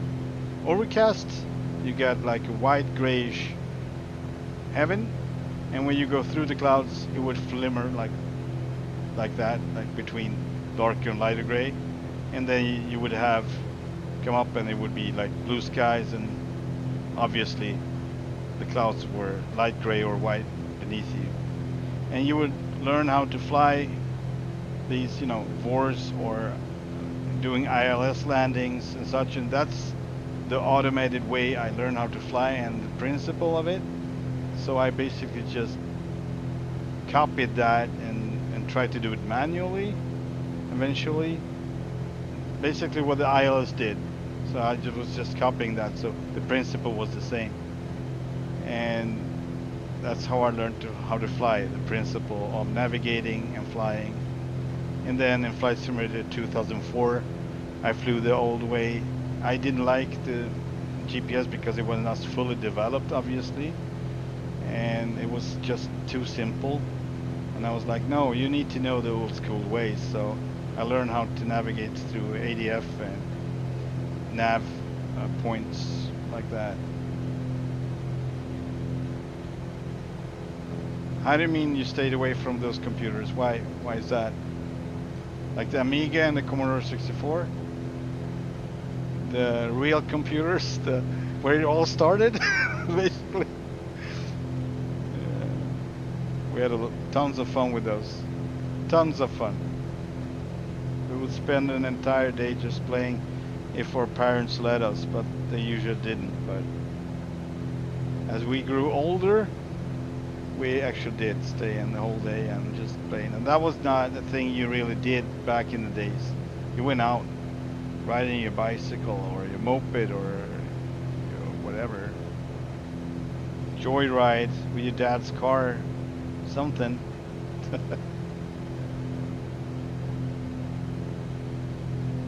Oh yeah, okay. Okay. Yeah, then you probably missed something because the Amiga was, I think it was awesome. Hang on. For whatever reason I turned around. I don't remember me doing that, but it was probably when I was fiddling with these and explaining and I managed to turn 180.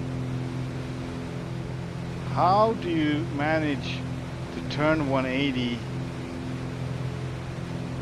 That is the question. No biggie, but it feels weird. So now we are soon heading. No, I was right. I didn't turn. Now I turn. Right. So I was explaining this before. I kind of don't. I need to be really close to this icon to understand it. The plane. It kind of looks like a cross to me. So sitting here, it could easily be like, what? I'm going the wrong way. So if I would change this one to, hang on. That's not it. Map setup.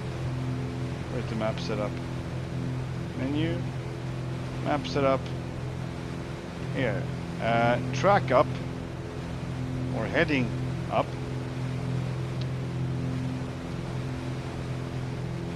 That would change everything.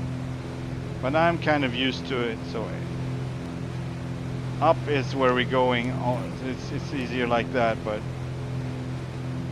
I'm gonna confuse myself because I'm kind of used to having north up. But I would use this, so I'm gonna be using this for a while now and see if I can adapt.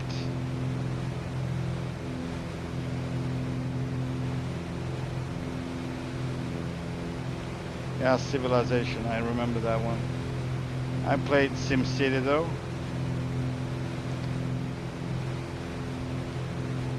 It was different.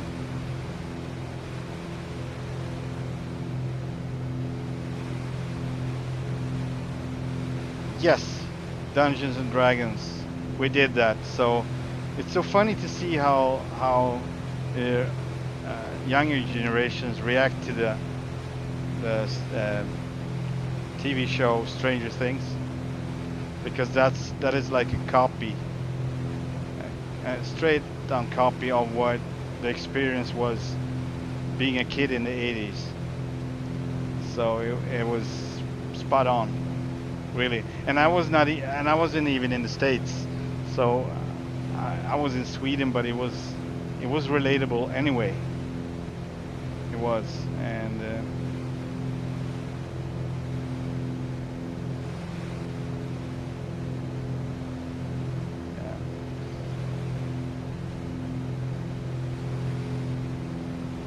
you should. It's a great show, but it is out there. You could say it's. I mean, I can't really find the words. Have you seen Goonies? I forgot the name of the actor.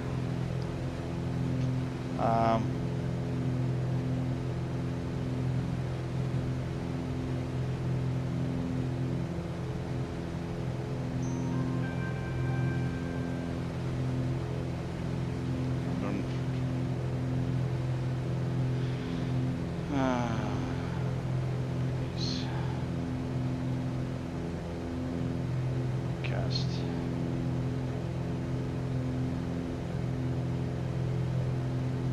Yeah. Sean Austin playing Mikey in Goonies. He was actually in the second season of Stranger Things, playing Bob, I think his name was. And it was kind of cool that he would do that. For me, who watched Goonies when I was a kid, and to see him in that show, that was awesome. So you should watch Stranger Things. It's a great show.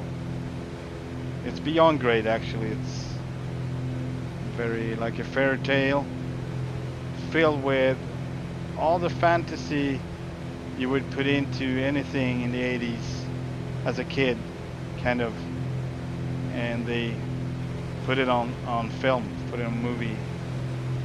That's pretty well done, I must say.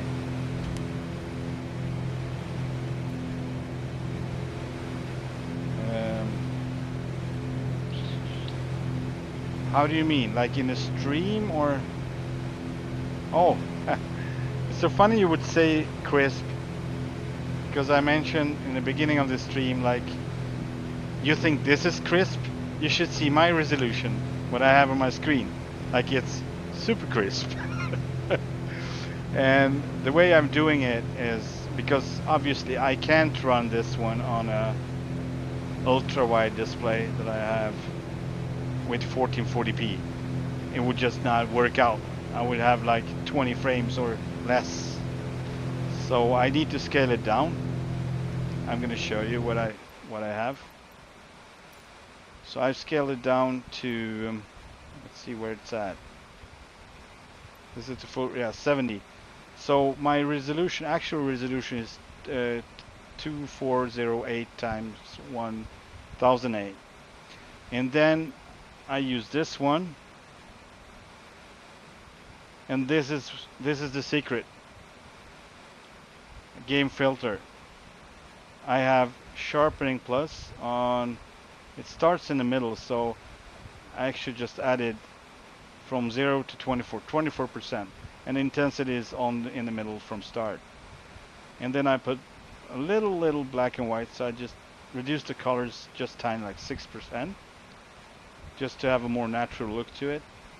And it and the this is the brightness, and I have everything on 0 except for the gamma that I reduced to 30 minus percent. And that's where the the shadows come into play. The shadow versus light, it's more intense, but it doesn't really overexpose anything, so it looks good still. But then again, these settings are on my screen with my settings, so if you want to copy it, be my guest, but you should know that your basic setting on your display is gonna decide how much gamma, for one, you would use.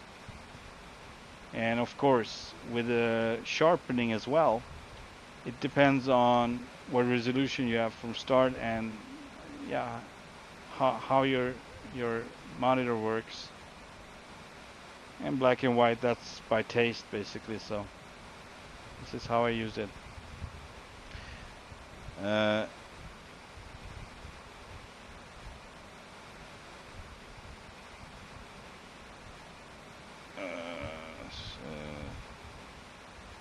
yeah, all right. So all right. So sorry, I didn't really answer the whole question of yours. This is a part of it, obviously. You were asking about the stream, and well, hang on, see if I can do this. You see this, right? This is quite a lot to go through, but I'm going to try to do the main things. So this is the general setting. Feel free to take a screenshot. And I'm going to go through these just so you can see. I need to roll down this one though. Not roll down, but oh shit, I changed something. Cancel. Hang on. Setting. So going down, and this is the next part of the screen. Ka-ching, ka-ching, screenshot. And then this is the bottom part of the screen. So this is what I have in general. Then I have the stream. This is OBS, by the way. Alright, so I don't know why I don't get anything here right now. Maybe because I'm streaming. Output. This is also a big part of it. Rate control, CBR, bitrate 51. That's because YouTube allows you 51,000 kbps. And yeah, high quality. 2 passes. So I don't mind if there's going to be a delay, really, because there is obviously a delay. It's more important that I get better quality, so that's why I can basically trade off some time for quality. For people who can't trade off that, they're gonna have more blurry like setting. So this is what I got here. Audio, obviously nothing specific. Video is recording, so I always use the base resolution of my screen. That's 3440 1440. And yeah, there's nothing else. I think this is the advanced part, if you want to check that out. Some things shouldn't be changed, but those I didn't change, so you would have the same. You got everything now, so hopefully you got screenshots of these and can go through them. I almost ended the OBS. There we go. All right, so let's keep going.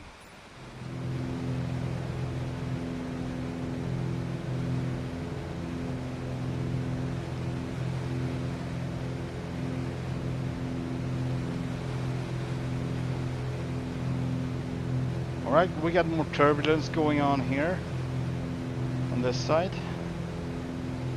See what our little utility says about the winds. Yeah, it varies a bit between 8 and 7 knots, so it's nothing serious. 10 knots there. So, all right, so it fluctuates. It's probably gusting,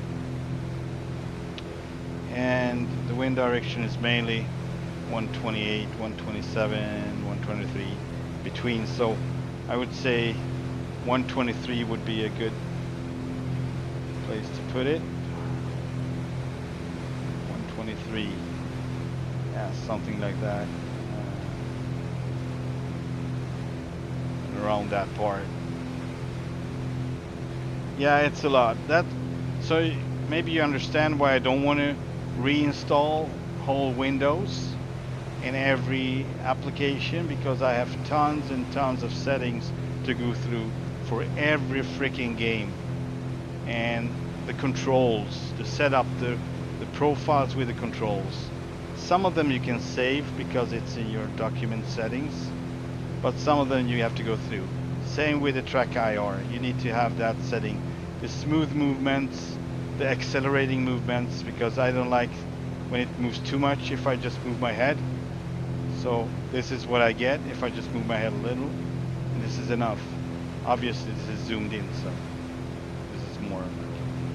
And if I want to go look back, I don't want to, I can't really twist my head all around because I won't see the monitor, obviously. So I just look 90 degrees, no, 45 degrees. I'm looking at the edge of my computer screen. That's the edge. So I look all the way back. Then I can look a little further back, but with my eyes still looking a little left, so I still see the screen. So that's why I set it up. So tons of settings. You don't want to reinstall your shit. And still that's where it's leaning towards if I don't want to, you know, buy me a new computer. I want to buy me a new computer. I just don't want to put my money on it. I don't even have that kind of money. So that's it. And if I had that money, I put that on a trip or flight lessons. These are two things. Ground school, whatever. Like, I don't want to put any more into computers. I invested a lot, and it's old. It's already, you know, you can just throw it out because we're on a 40 series graphics card now, and tomorrow it's gonna get old too. So it's no reason really to buy one because it's gonna be phased out pretty soon, and that's what's going on. And it bugs me, like, I don't know. I'm so close to swearing a lot, but I'm sick of it. You keep investing and then it's not enough anyway, you know? Only way you can do it if you take a freaking loan and you tie your arms behind your back and you work it off for 3 years. That's what you can do, or 4 years. Depending on what you want. 5 years if you want something that actually makes sense for the next 5 years. Because in 5 years all of you got 3060s, that's not going to work anymore. Not really. And I don't think they're going to work as well as the 1080 Ti did and still do.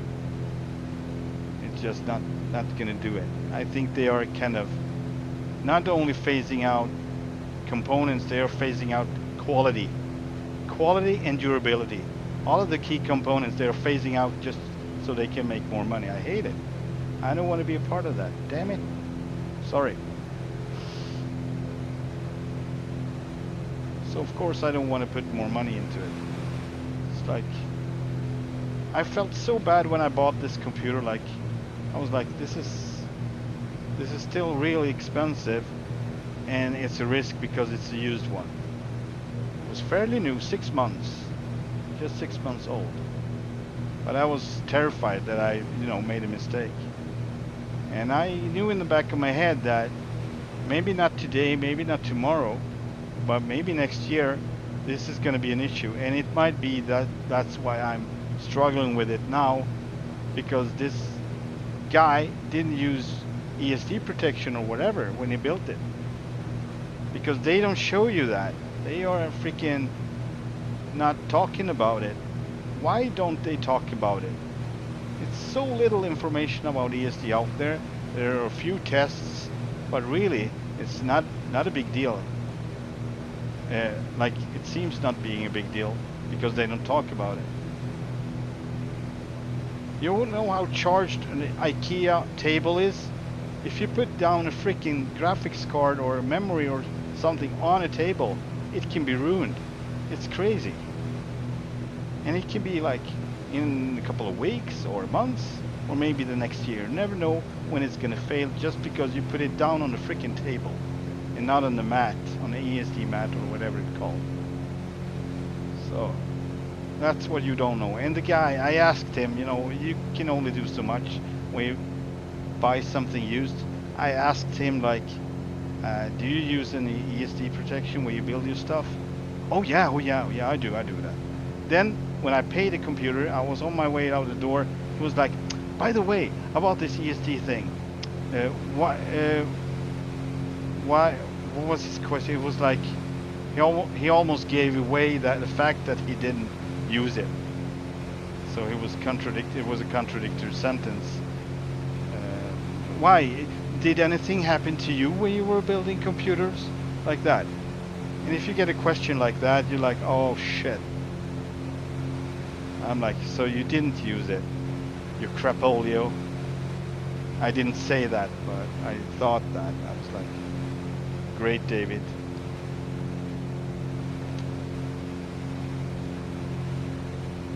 Things looked great, but as he was showing the components, he opened up the side and he was like pointing like really, really close with his finger. And that was actually telltale that he doesn't know what he's doing. I should have known better. When he was like explaining with his actions the way he understands ESD. He doesn't. So yeah, some components might be, you know, compromised in my computer. I don't know. It is what it is now. And I actually need to restart it now because I see all the stuttering going on, so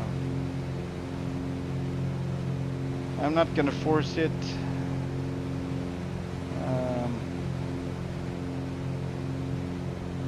But I'm not gonna continue this stream because, as you can see, it's super stuttery now for some reason, and let's just do some stalls.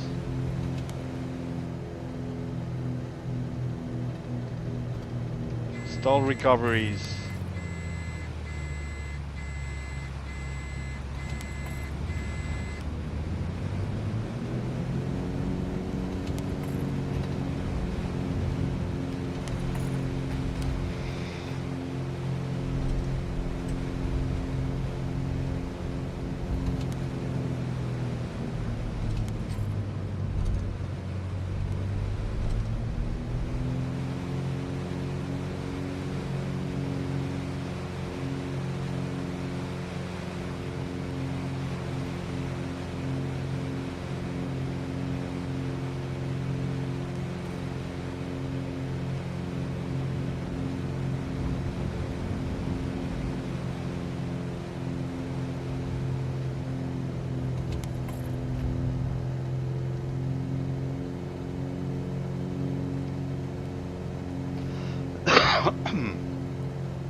At least we should land, right?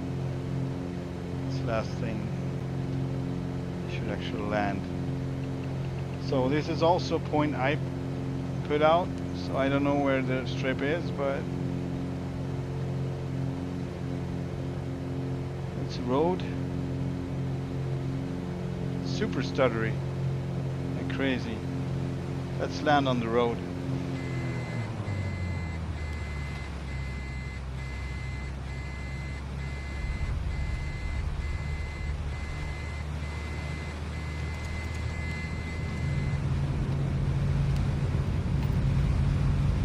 Flying a plane like this with Stutterson. Hello, my name is Stutterson. How are you doing? Full prop. Gears down. I don't care. I'm so sick of this not working. Nothing will work. Alright. It's good enough.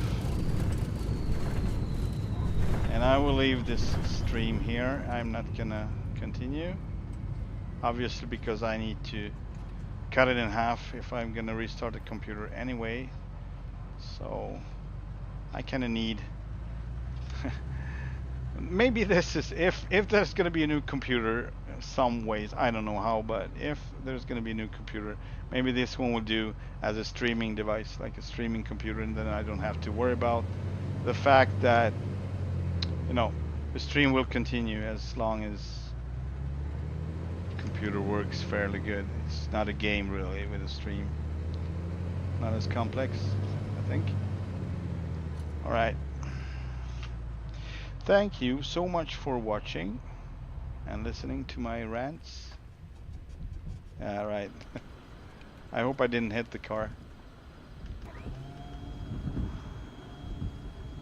And we will continue from wherever. Really, I was heading towards Colorado. That was my plan, but well, whatever.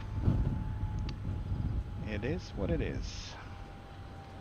And have a great day or evening or night or wherever you are, and see you on the next one if there is a next one.